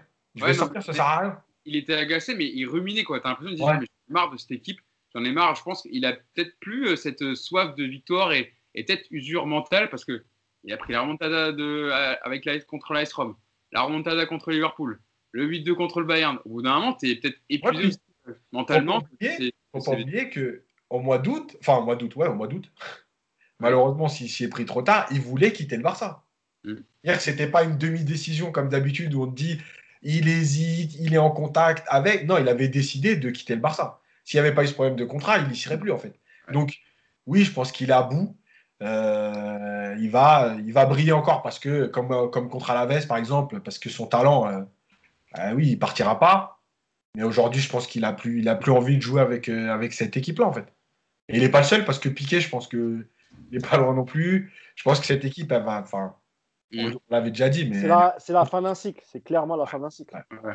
Ça fait déjà, Mousse, à 2 ans, enfin 2-3 ans qu'on dit que c'est la fin d'un cycle, déjà sur Ernesto Valverde, avec Quique Sétienne, des mecs comme Nico en parlait de Busquets, qui vraiment, tu sens qu'ils ont décroché, enfin, qui n'ont plus le niveau pour jouer dans ce Barça-là. Alors, ils ont eu leurs très belles années, mais maintenant, voilà, tu as un joueur comme Miralem Pjanic qui a été recruté, il joue pas une minute, c'est tout le temps Busquets qui joue.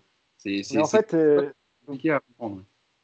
c'est ça, Hugo, tu as raison. C'est surtout lié aussi à beaucoup d'erreurs de recrutement. C'est-à-dire que, évidemment, que le cycle, ça fait un bout de temps qu'on se dit que ça fait 2-3 saisons qu'on sent que le Barça, depuis la victoire 6-1 contre le PSG, et après ça, ils ont perdu Neymar. Et en fait, avec l'argent, parce que comme c'était une clause, c'est pas un paiement à crédit. Ils ont eu cash l'argent. C'est très rare, en fait. Donc, tu avais plus de 220 millions à ta disposition, mais qu'est-ce que tu en as fait? Et il est là le problème du Barça. C'est erreur de recrutement sur erreur de recrutement sur erreur de recrutement. Et ce n'est pas des petites erreurs à 10-15 millions. C'est des erreurs à plus de 100 millions d'euros. Et là, on parle de Coutinho. Alors moi, j'adore le joueur Dembélé, par exemple.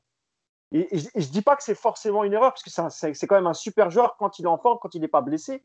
Le problème, c'est qu'il avait tellement une hygiène de vie dégueulasse qu'il enchaînait les blessures musculaires et qu'il n'a pas eu le rendement espéré par le Barça.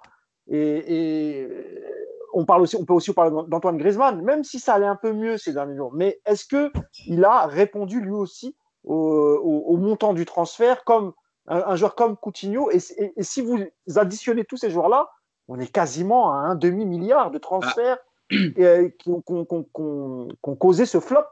Et donc voilà, c'est ça. C'est quand tu n'as pas de politique sportive et que tu achètes juste sur des coups ou pour se dire on va faire Griezmann parce que Griezmann il brille à Atlético, on prend Dembélé parce que Dembélé il brille à Dortmund. Ben voilà ce qui se passe. Sans projet sportif, il n'y a rien. Et on l'a vu hier, même De Jong. Pour moi, De Jong, est-ce que pour vous, c'est vraiment une réussite De Jong au Barça? Oui, il a eu des difficultés au début, mais il commence à monter en puissance et c'est le futur du Barça au milieu de terrain. Pour moi, c'est pas lui qu'il faut mettre en échec dans le. Je dis pas, mais je pense pas que, c'est pas non plus, voilà, c'est pas le facteur X de l'effectif de Barcelone, tu vois. Je pense que Barcelone va reconstruire sur lui, donc c'est pas sur Frenkie de Jong que je taperai. Mais alors voilà, oui. Il faut qu'autour ce soit un peu mieux, quoi. Mais voilà, Nico, c'est vrai qu'il y a un joueur comme Philippe Coutinho, que j'adore personnellement, mais qui a coûté 140 millions d'euros. En fait, les 222 millions de Neymar, ils ont servi à mettre 120 millions sur Dembélé. Alors certes, il était très courtisé après sa belle saison à Dortmund, mais quand on voit le rendement et dans le nombre de matchs qu'il a joué, le nombre de blessures, pour l'instant, c'est pas du tout c'est pas du tout rentable.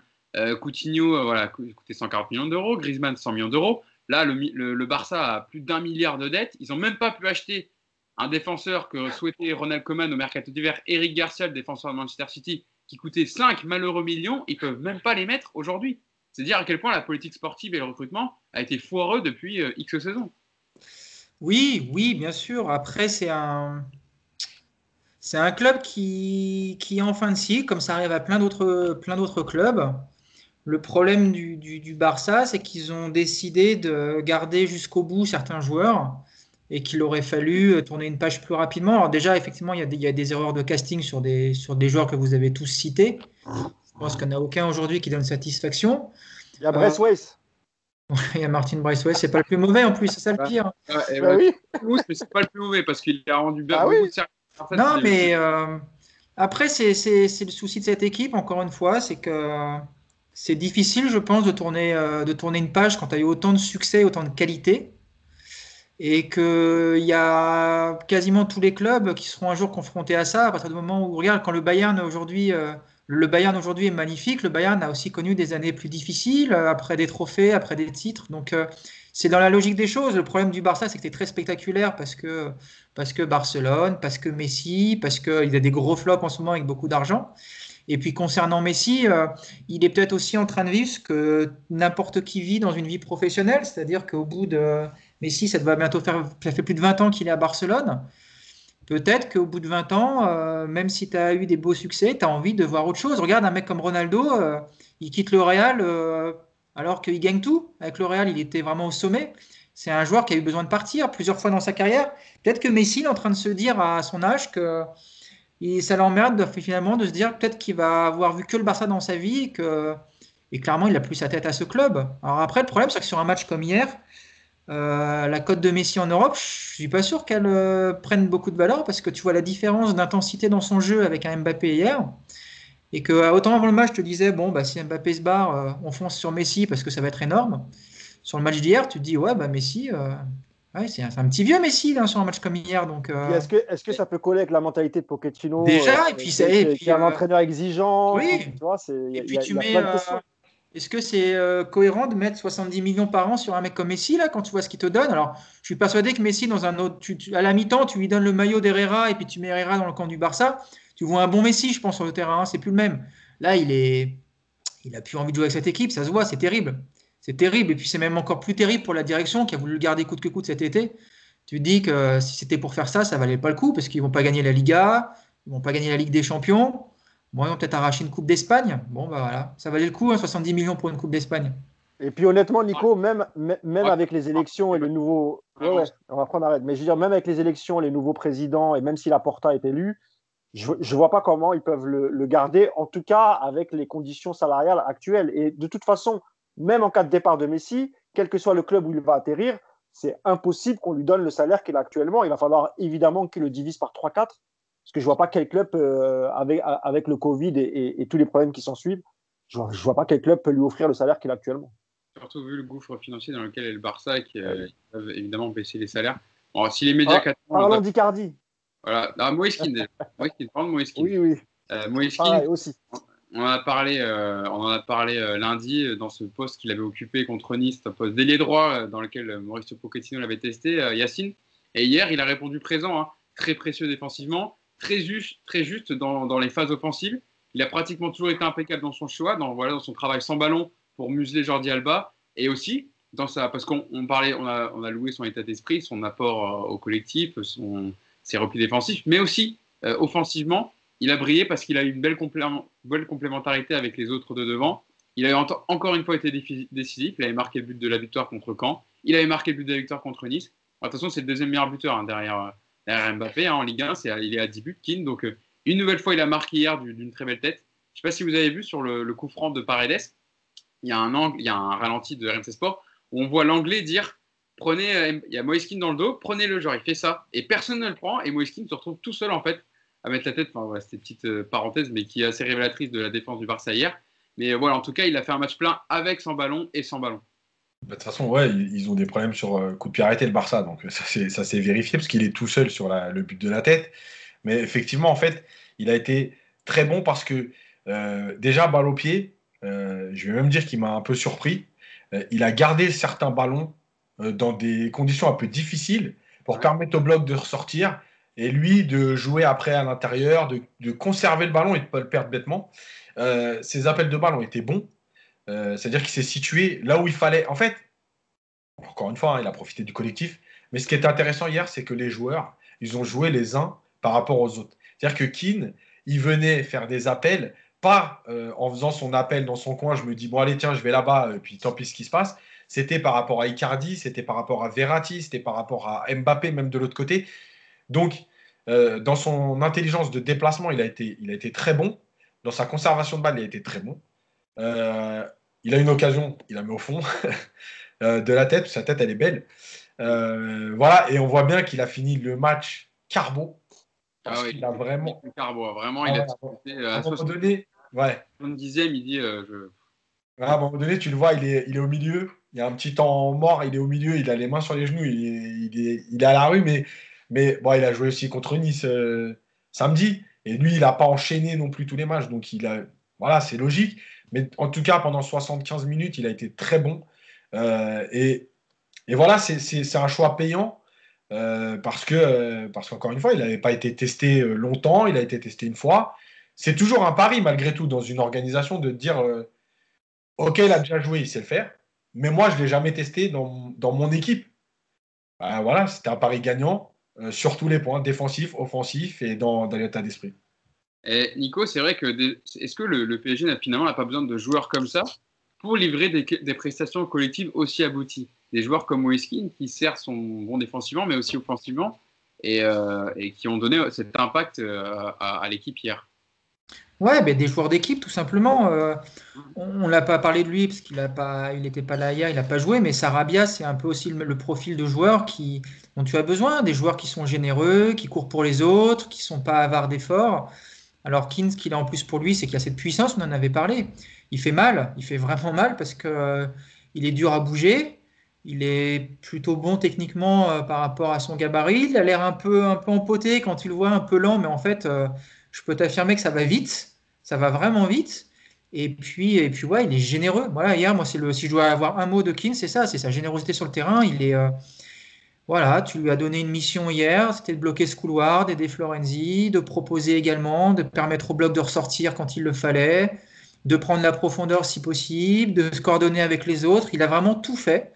parce que tu sens que c'est un joueur d'équipe qui joue pas pour sa gueule. Et hier, il s'est complètement fondu dans ce collectif. En plus, c'est intéressant parce que c'est un jeune joueur, parce qu'il est prêté, je vous rappelle. Hein. Donc, tu peux t'imaginer que son avenir étant encore un peu incertain, tu ne sais pas trop comment va réagir ce genre de mec. Lui, depuis qu'il est à Paris, c'est vraiment la très très belle surprise du mercato de Leonardo, quoi. C'est qui aujourd'hui pourrait nous dire le jour de la signature de Keane, vous verrez, ce mec-là, il va vous faire un bien fou. Et puis dans un 8e aller à Barcelone, ça va être un des hommes du match parce qu'il va marquer, et puis parce qu'il va être titulaire sur un poste où vous n'êtes pas forcément habitué à le voir. Donc ouais, belle surprise et ouais, c'est vraiment le mot, j'ai envie de dire sur lui, quoi. La générosité qui dégage, elle est très agréable à voir et elle fait du bien en plus. Mousse, toi, c'est quoi le mot qui te vient à l'esprit? C'était générosité pour Nico sur le match d'hier de Moise Kean. Ouais, c'est générosité, puis surtout mérité, quoi. Je veux dire, le but qu'il met de la tête, ça récompense tous les efforts qu'il a fait, que ce soit offensif ou défensif. Moi, il y a un moment, je l'ai vu carrément dans nos 16 mètres en train de récupérer un ballon. Il a ressorti proprement. Il a jamais paniqué pendant le match. Souvent en Ligue 1, on le voyait perdre des petits ballons faciles ou parfois faire de mauvais contrôles ou une conduite de balle un peu approximative. Tu as l'impression qu'hier, quelqu'un est venu à gommer un peu tous ses défauts et il a fait un super match, que ce soit dans la générosité. Et encore une fois, hier, il est là parce que Di Maria n'est pas là. Donc, Di Maria, normalement, sera de retour pour le match retour, pardon. Ça pose la question quand même, Mousse. Est-ce que Et ben, c'est ce que j'allais dire, c'est que ça devient. Alors, il y a deux casse-têtes. En fait. Il y a un casse-tête pour l'entraîneur, évidemment, qui doit se dire comment je peux pas l'aligner après le match aller parce qu'il a contribué à la victoire. Donc, il y a ça. Et il y a aussi, dans l'esprit de Leonardo, comment je fais? J'ai un joueur comme Di Maria qui est en fin de contrat, mais qui a 33 ans ou 34, je me rappelle c'est 33 ou 34, bon, en tout cas, voilà, qui est plus vers la fin que vers le début. Et là, tu as un jeune joueur qui doit coûter entre 25 et 30 millions d'euros, qui s'est complètement investi dans le projet du PSG, même si c'est qu'un prêt et sans option d'achat. Donc voilà, il va y avoir ils vont se poser ces questions-là en fin de saison, et il ne va pas falloir faire d'erreur, parce que aujourd'hui, est-ce qu'on a, même si Di Maria est un grand joueur, et j'adore ce joueur, et il a apporté beaucoup au PSG, mais est-ce qu'aujourd'hui, vous ne pouvez pas t'assurer, se projeter vers l'avenir, et peut-être essayer de faire un truc avec Keane, lui faire signer un contrat de 5 ans, il est jeune, il a l'air de bien s'adapter à la mentalité de l'équipe, à Pochettino. Voilà, c'est des questions auxquelles il va falloir répondre, et encore une fois, pour le match retour, honnêtement, bon courage à Pochettino pour prendre ses décisions, même si a priori, je pense qu'il ne devrait pas y avoir de suspense, et je crois pas que Di Maria sera laissé sur le banc au profit de Keane, mais il va falloir quand même voir les prochains matchs, comment ça va évoluer. Là, il y a un match très intéressant contre une belle équipe de Monaco, donc on va voir là. Soit il fera tourner un petit peu, soit il va continuer avec Keane, et finalement peut-être qu'il va l'intégrer, même si, encore une fois, mettre Di Maria sur le banc, c'est compliqué. Parlons d'un autre joueur de l'attaque hier qui n'a pas forcément été le joueur qu'on a le plus vu hier soir, Yacine, mais qui a été très précieux dans le rôle qu'il a eu pour l'attaque du Paris Saint-Germain, c'est Mauro Icardi, qui a manqué une grosse situation en première période. Alors là, je ne vous cache pas que j'étais un peu énervé parce que là, c'est des situations en général qu'il ne loupe pas. Icardi, il a 15 ballons par match, mais des situations comme ça, il ne les loupe pas. Bon, malheureusement, ça a été manqué. Mais en seconde période, il décale aussi de façon un peu incompréhensible Moise Kean, alors qu'il aurait pu frapper au but. Voilà, je commence par le négatif, mais pour arriver ensuite en positif, parce que il a fait un gros pressing aussi hier sur les défenseurs barcelonais. Il a coupé beaucoup de transmissions, et surtout dans ce jeu de déviation qu'on adore de Mauro Icardi. Hier, on l'a vu, notamment sur le dernier but, cette petite remise, et il fait l'effort en fait. Il suit l'action et il est encore là dans la surface barcelonaise. Il fait la course de 50-60 mètres pour proposer une solution à Julian Draxler, et dans un rôle précieux, peut-être moins visible, mais en tout cas, il a été utile hier, Yacine. Alors déjà, je pense que ça doit être le match où il a le plus couru. Je n'ai pas les stats, hein, mais je pense qu'on ne doit pas être loin du match où il a le plus couru avec le PSG. Ensuite, il a permis en fait de fixer la défense. Il a permis il a joué dos au jeu, mais sans trop décrocher. Ce qui fait que non seulement il a laissé la place à Verratti, mais en fait, il a aussi empêché les défenseurs barcelonais d'avancer et donc d'amener de la densité en les laissant toujours éloignés. Il a fait toutes les courses, quoi qu'il arrive, il les a faites en fait. Après, il se passe ce qui se passe, mais il les a faites. Il a travaillé défensivement. Il y a une action où c'est lui qui vient tacler en phase défensive pour intercepter un ballon. Ça veut dire qu'il avait déjà fait la course avant pour se replacer pas trop loin. Et sur le temps de passe, il est parti tacler. Et effectivement, je pense que sur l'action avec Keane où il décale Keane, je pense que c'est sa prise de balle qui est pas bonne. En fait, il ne l'emmène pas assez devant lui pour pouvoir enchaîner. Ce qui fait qu'il choisit cette solution, parce que bon, comme c'est pas un joueur super rapide et qu'il est à la lutte, je crois que c'est Alba qui est revenu défendre. Du coup, il doit se dire, si je pousse le ballon, il peut me rattraper. Donc en fait, je vais tenter la passe parce que j'ai pas pris assez d'avance. C'est sa prise de balle qui est pas bonne. Et effectivement, sur la première, moi aussi, je me suis dit, ah non, c'est pas possible. Tout seul devant le gardien, il est. Franchement, merde, c'est pas possible de louper une action comme ça. En plus, il la tape, on a l'impression que c'est du talon, elle est lente. C'est ça, c'est-à-dire qu'au moins, si c'est le gardien qui te la sort. Mais là, il n'y a rien. C'est-à-dire que sa frappe, elle n'est pas bonne, son positionnement de pied, il n'est pas bon. C'était un hommage un petit peu à la frappe de Germain contre Bordeaux. J'étais sûr que tu allais le dire, Nico. C'est vrai, c'était la même. Non, mais j'ai fait exprès de ne pas le dire assez longtemps parce que je savais, Nico, que tu allais le dire. C'était la même. Mais venant de Germain, c'est normal, mais d'Icardi. Donc voilà, mais après, franchement, il a fait un très bon match. Il a manqué un peu de. Tu vois, par exemple, il est pas loin de finir sur le centre de Florenzi. Oui. Il est positionné. Bon, voilà, malheureusement, le centre, il est détourné, mais c'est Mbappé qui suit. D'ailleurs, Mbappé, si je peux me permettre, le syndrome du beau but.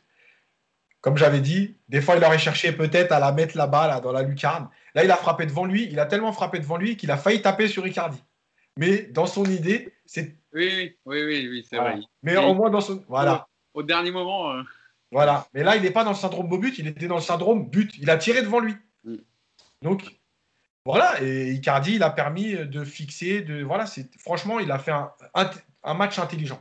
Voilà. Un match intelligent, travail invisible, très intéressant. Nico, un petit truc à ajouter sur le match de Mauro Icardi? Moi, j'aime beaucoup ce joueur de toute façon. Il touche 38 ballons hier, je crois que c'est son record à Paris. Tu vois, Yacine, tu avais raison.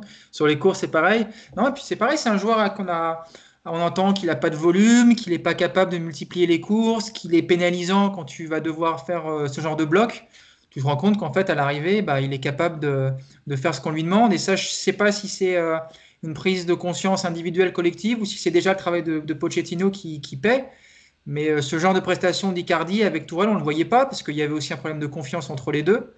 Et là, au moins, voilà, il lui manque que le but sur le match d'hier, quoi. Voilà, il lui manque un but. C'est vrai qu'il y a la tête aussi sur le corner de Mbappé qui passe vraiment pas loin. Donc, bizarrement, c'est peut-être son moins bon match en termes d'efficacité. Alors, on n'est pas habitué à ça.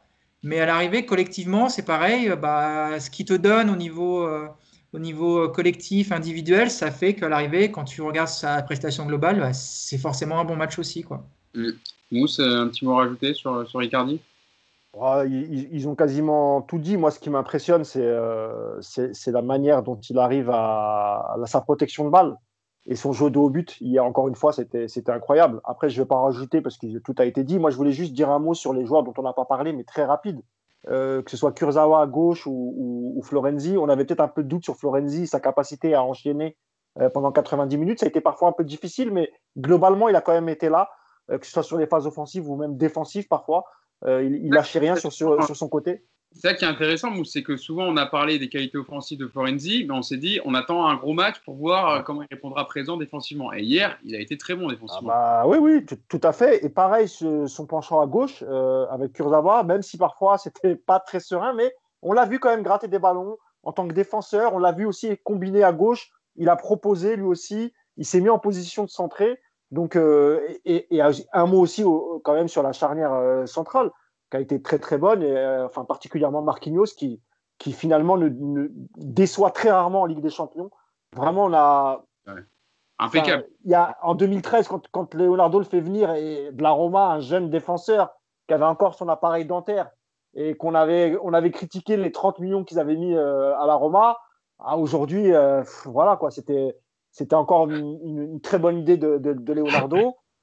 Et évidemment, Navas, même s'il a une petite frayeur, il nous a fait une petite frayeur, Navas, à un moment. On était un peu comme ça. avec leur façon de ressortir de derrière, à se donner. Ouais. Franchement, mais parce que Marquinhos aussi, là-dessus, il n'a pas le droit de le remettre. Et c'est bon, à un moment.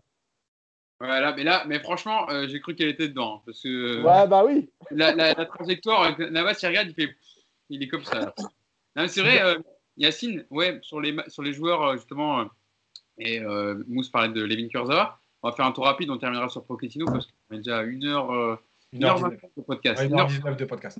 Ouais. Même sur Pochettino, on a dit pas mal déjà. Hein. Oui, c'est pour ça. On fera un petit topo rapide, mais voilà, pour conclure sur le match. Mais c'est vrai qu'un Levin Kurzawa, par exemple, il aurait pu plonger mentalement après le péno qui coûte, malheureusement, malgré lui, en touchant Frenkie de Jong. Et au contraire, il est revenu dans son match. Il a remuselé Dembélé alors qu'il a eu quelques difficultés en début de match. Et il est revenu et il a été très intéressant. Et sur le premier but, voilà, il se remet dedans. 5 minutes après, il est là pour. Il fait ce dédoublement et c'est lui qui centre pour Verratti avant cette petite déviation.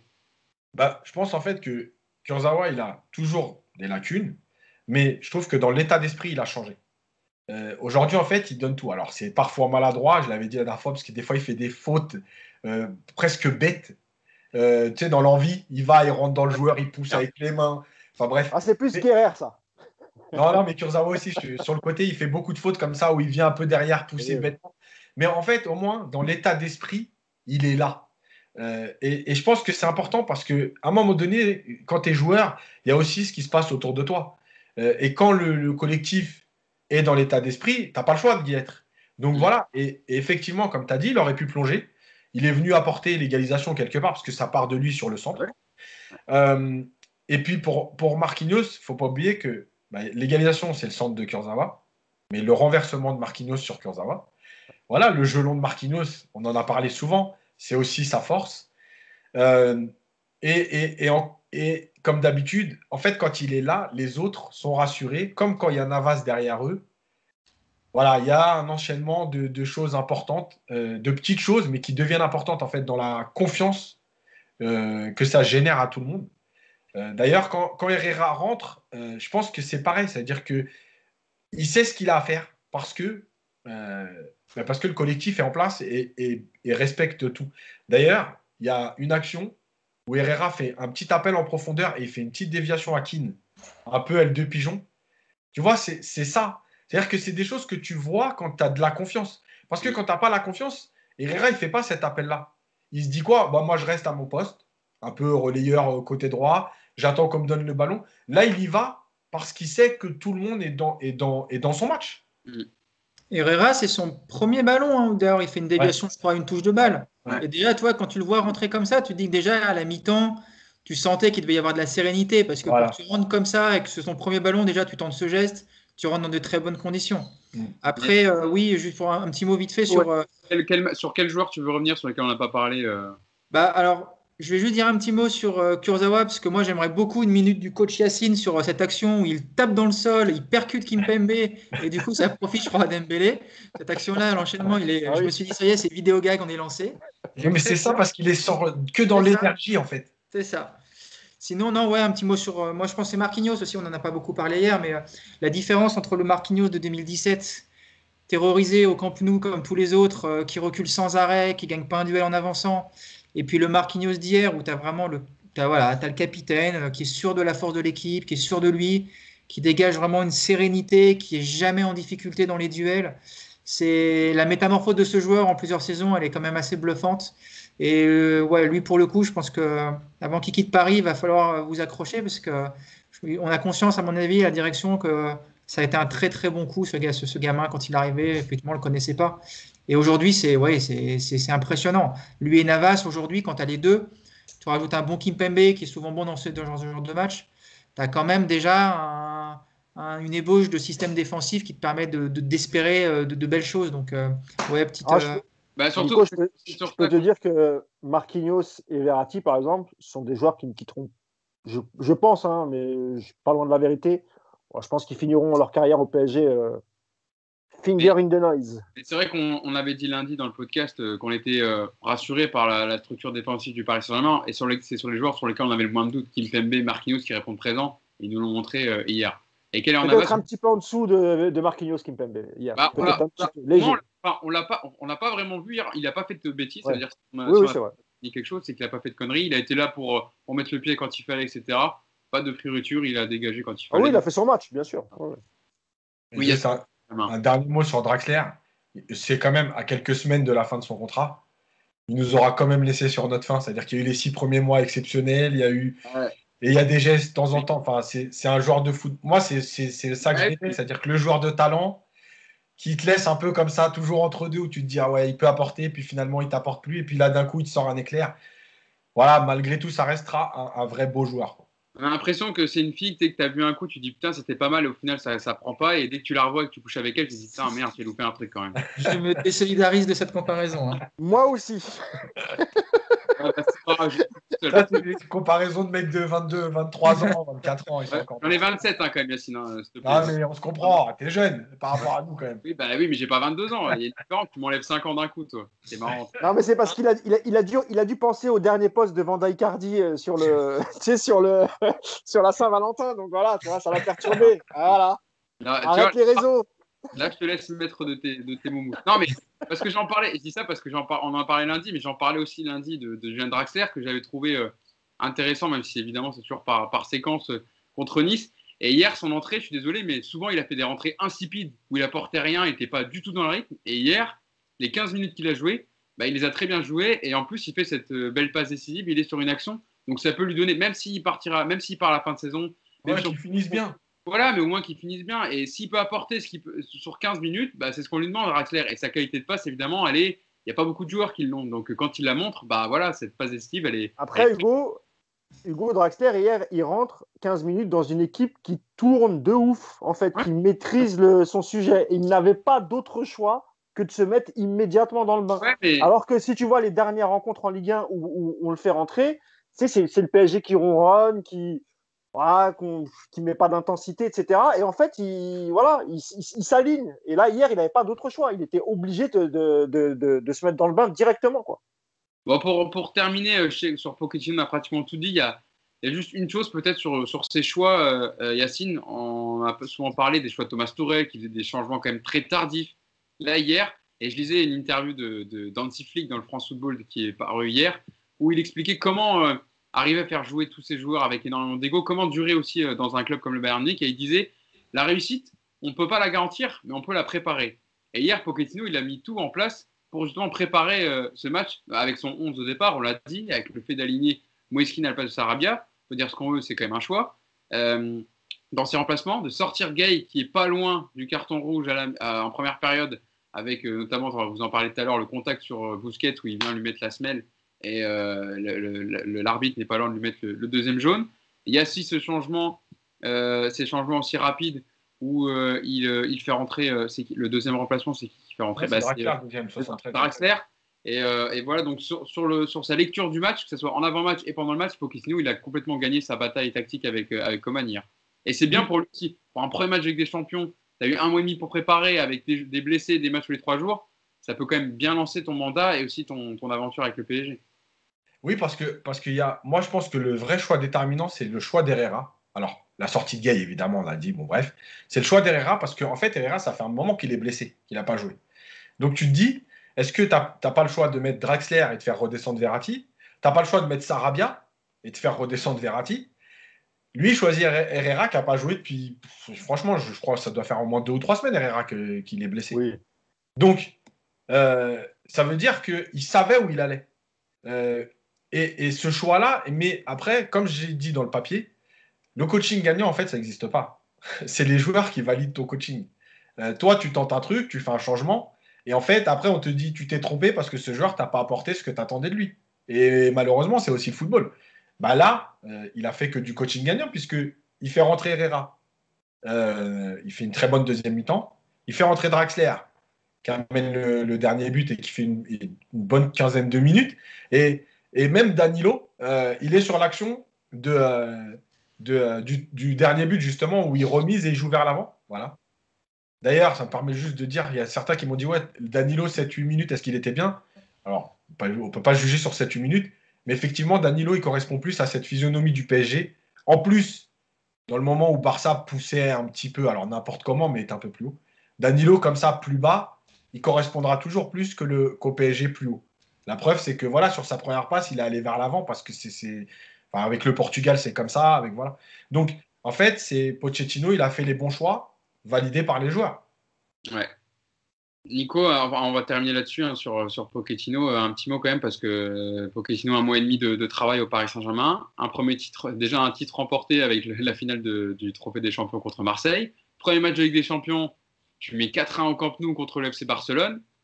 Pour l'instant, son travail va lui permettre de travailler sereinement en fait, pour l'avenir et pour la suite, parce que quand tu mets 4 ans au Camp Nou en jouant de cette façon-là, c'est quand même beaucoup plus simple pour travailler ensuite. Ouais. Pochettino, je pense qu'il ne pourra pas être jugé jusqu'au mois de juin parce que ce serait très injuste. À côté de ça, si tu te prends une grosse douille contre le Barça et que tu ne gagnes pas le titre de champion, j'ose pas imaginer la pression qu'il a en fin de saison. Donc c'est un équilibre qui n'est pas évident pour lui. Donc je ne sais pas si on voit beaucoup encore la patte Pochettino, même si on commence à deviner ce qu'il veut faire avec cette équipe. Ce que je suis sûr, par contre, c'est qu'il fallait changer d'entraîneur. Parce que Tourelle, il était lessivé, il est arrivé au bout. Alors, ça ne remet pas en cause tout ce qu'a fait Tourelle au PSG, la finale, tout ce que vous voulez, mais je ne suis pas sûr qu'avec Tourelle sur le banc hier, le PSG fasse le même match. Parce que déjà, tu as Marquinhos qui aurait joué au milieu, tu n'aurais sûrement pas eu Keane à droite, tu n'aurais peut-être pas eu non plus Paredes sur le terrain. Donc, il fallait de toute manière changer. Ça a fait du bien à l'équipe. Pochettino, il a l'air pour le moment, alors c'est le début, donc tout va bien. Mais en tout cas, oui, ce genre de résultat va effectivement valider son travail. Et puis surtout, j'espère que ça va l'aider à enfin faire comprendre à certains joueurs et même à toute l'équipe que collectivement, cette équipe, elle est capable de grandes choses. Et s'il arrive à faire comprendre à Neymar, à Di Maria, à Mbappé sur la durée que ce genre de prestations, c'est ce qui va les emmener très haut collectivement et individuellement, alors le PSG aura tout gagné. Ouais. Maintenant, c'est là-dessus qu'on va le juger, mais aujourd'hui, c'est trop tôt. C'est trop tôt de toute façon. Mousse, c'est toi qui vas conclure le podcast et je vais ajouter de l'eau au moulin de Nico. Et quand on lui a posé la question, est-ce que vous avez réalisé le match parfait hier? Mauricio Pochettino a répondu non. Je pense que la perfection n'existe pas. Nous recherchons tous la perfection, on s'améliore, mais il y a des choses qu'on peut encore mieux faire hier. Il a beaucoup de choses à améliorer, mais je suis content de mes joueurs et ils ont fait un très grand match. Maintenant, on va se concentrer sur le championnat et il faudra encore faire un très grand match dans 3 semaines au retour pour nous qualifier. Donc il a gardé aussi ses joueurs les pieds sur terre pour dire voilà, on a fait la première partie du travail, mais il faudra être bon contre Monaco en championnat et puis au retour assurer le 10 mars prochain. Mousse. Oui, c'est une belle entrée en matière pour Pochettino en Ligue des Champions. C'est bien qu'il ait ce match référence. C'est bien aussi pour son discours envers les joueurs, comme l'a dit Nico. Évidemment, s'ils suivent l'entraîneur, comme l'a dit tout à l'heure aussi Yacine, quand il parlait de la préparation, la vidéo, etc., voilà ce qu'ils sont capables de faire. Donc voilà, lui peut s'appuyer sur ce match en disant voilà, vous avez respecté les consignes, on gagne 4-1 à l'extérieur contre l'FC Barcelone. Donc imaginez-vous tous les week-ends en Ligue 1, quelle que soit l'équipe, si vous adoptez la même mentalité, le même comportement, et ben voilà, c'est ça. Et les automatismes vont s'enchaîner. Et c'est comme ça que tu installes de l'intensité dans une équipe. Donc s'ils le suivent, il n'y aura pas de problème. Encore une fois, il y a un match contre Monaco. Même si des joueurs ont laissé beaucoup d'énergie hier face à Barcelone, il va falloir essayer de réitérer ce type de match, ce comportement sur le terrain, parce que c'est ces matchs-là quand tu passeras les tours en Ligue des Champions, bah, ça sera toujours un peu plus difficile. Il restera que des équipes très très fortes. Et que si tu n'as pas ce comportement-là, tu feras rien du tout en Ligue des Champions. Donc non, bravo à Pochettino, bravo pour ses choix. Et puis bravo à tout le groupe, toute l'équipe pour le match qu'ils ont fourni hier. Honnêtement, la façon dont on a souffert ces dernières années en se faisant humilier, sortir de manière bête, que ce soit Barcelone, Manchester, voilà, on a le sourire, on est content, on va kiffer jusqu'au match de Monaco. Et c'est bien d'être dans la position du mec qui tu as gagné 4-1 et tu as 3 semaines de match retour. Bah, c'est tranquille, quoi, tu vois. C'est bien, on va pouvoir kiffer tranquillement. Par contre, oui, Nico. Moi j'ai une pensée pour Mousse aujourd'hui, puisque c'est la fin, tout ça. L'an prochain, ce sera un match à la Beaujoire. Ce sera fini la Coupe d'Europe, hein. Ce sera les Canaries, ce sera le derby contre Angers. Hein. Ce ne sera plus la même histoire, Mousse. Hein. Non, mais tu sais, déménager, je déménage physiquement, mais mon cœur ne déménage pas. Mon cœur est à Paris. Il y a été depuis 45 ans et j'espère vivre encore 45 ans pour que ce soit le cas. Donc, non. C'est juste le décor qui changera un peu lors du podcast, mais sinon, non. Je resterai fidèle à jamais, jusqu'à la mort. Vous avez vu déjà l'effet mousse à Nantes, hein, victoire des Nantais pour le premier match. Tout de suite. Et comme par hasard, un ancien Parisien qui fait gagner l'équipe de Nantes. Voilà, la boucle est bouclée. La connexion parisienne et la victoire des hommes de Comboiré pour son premier match. Donc, voilà, j'ai encore 2 semaines à Paris. Hein. Je déménage le 1er mars. Donc, pour l'instant, je suis encore là, les amis. Il est dommage que tous les restos cafés soient fermés. On n'aura même pas l'occasion de se faire un dernier resto avant que je quitte la capitale. Mais bon, vous viendrez me rendre visite à Nantes. Voilà, on trouvera des solutions quand la situation sanitaire sera plus sympa. Prochain match du Paris Saint-Germain sera dimanche contre Monaco à 21h pour le compte de la 26e journée. Et évidemment, le match retour de 8e de finale de Ligue des Champions, ce sera le 10 mars prochain au Parc des Princes. Donc pour ce match retour, mais avec le Paris Saint-Germain avec 4 buts à l'extérieur, qui évidemment a pris une avance considérable. Merci à tous de nous avoir suivis et écoutés. Merci Mousse, merci Yacine, merci Nico. Merci à toi. Vous avez passé un très bon moment. Évidemment, c'est plus agréable de débriefer avec le sourire, avec ce genre de prestations. On est quand même beaucoup plus content de faire revenir pendant 1h30 sur un match quand c'est positif que négatif. Juste, si je peux ajouter un truc, on va faire un petit papier sur la réaction de la presse espagnole. Et je tenais à remercier Inès Huvier, qui est notre correspondante qui vit à Madrid. Je te fais un coucou, Inès. Je sais que tu regardes toutes les semaines le podcast. Merci à toi. Et puis, on a hâte de lire le papier parce que vous imaginez bien que la presse espagnole, et surtout la presse madrilène, va en faire des tonnes sur Mbappé. Donc, ça serait intéressant à lire. Donc, Inès, j'attends ton papier. Voilà. La presse madrilène, ils font comme ça hier. Alors, on est très, très, très heureux de voir Mbappé marquer un triplé. Et évidemment, on passe oui. Inès. Et je l'ai vu hier sur ses stories Instagram. Elle était avec son maillot du PSG. J'ai vu Inès. Donc, voilà. C'est une Parisienne à Madrid. Voilà, elle peut être aussi heureuse que nous ce matin. Donc, merci à tous. Prochain rendez-vous, donc lundi prochain, pour débriefer le match contre Monaco. D'ici là, semaine à tous. Ciao. Ciao. Ciao.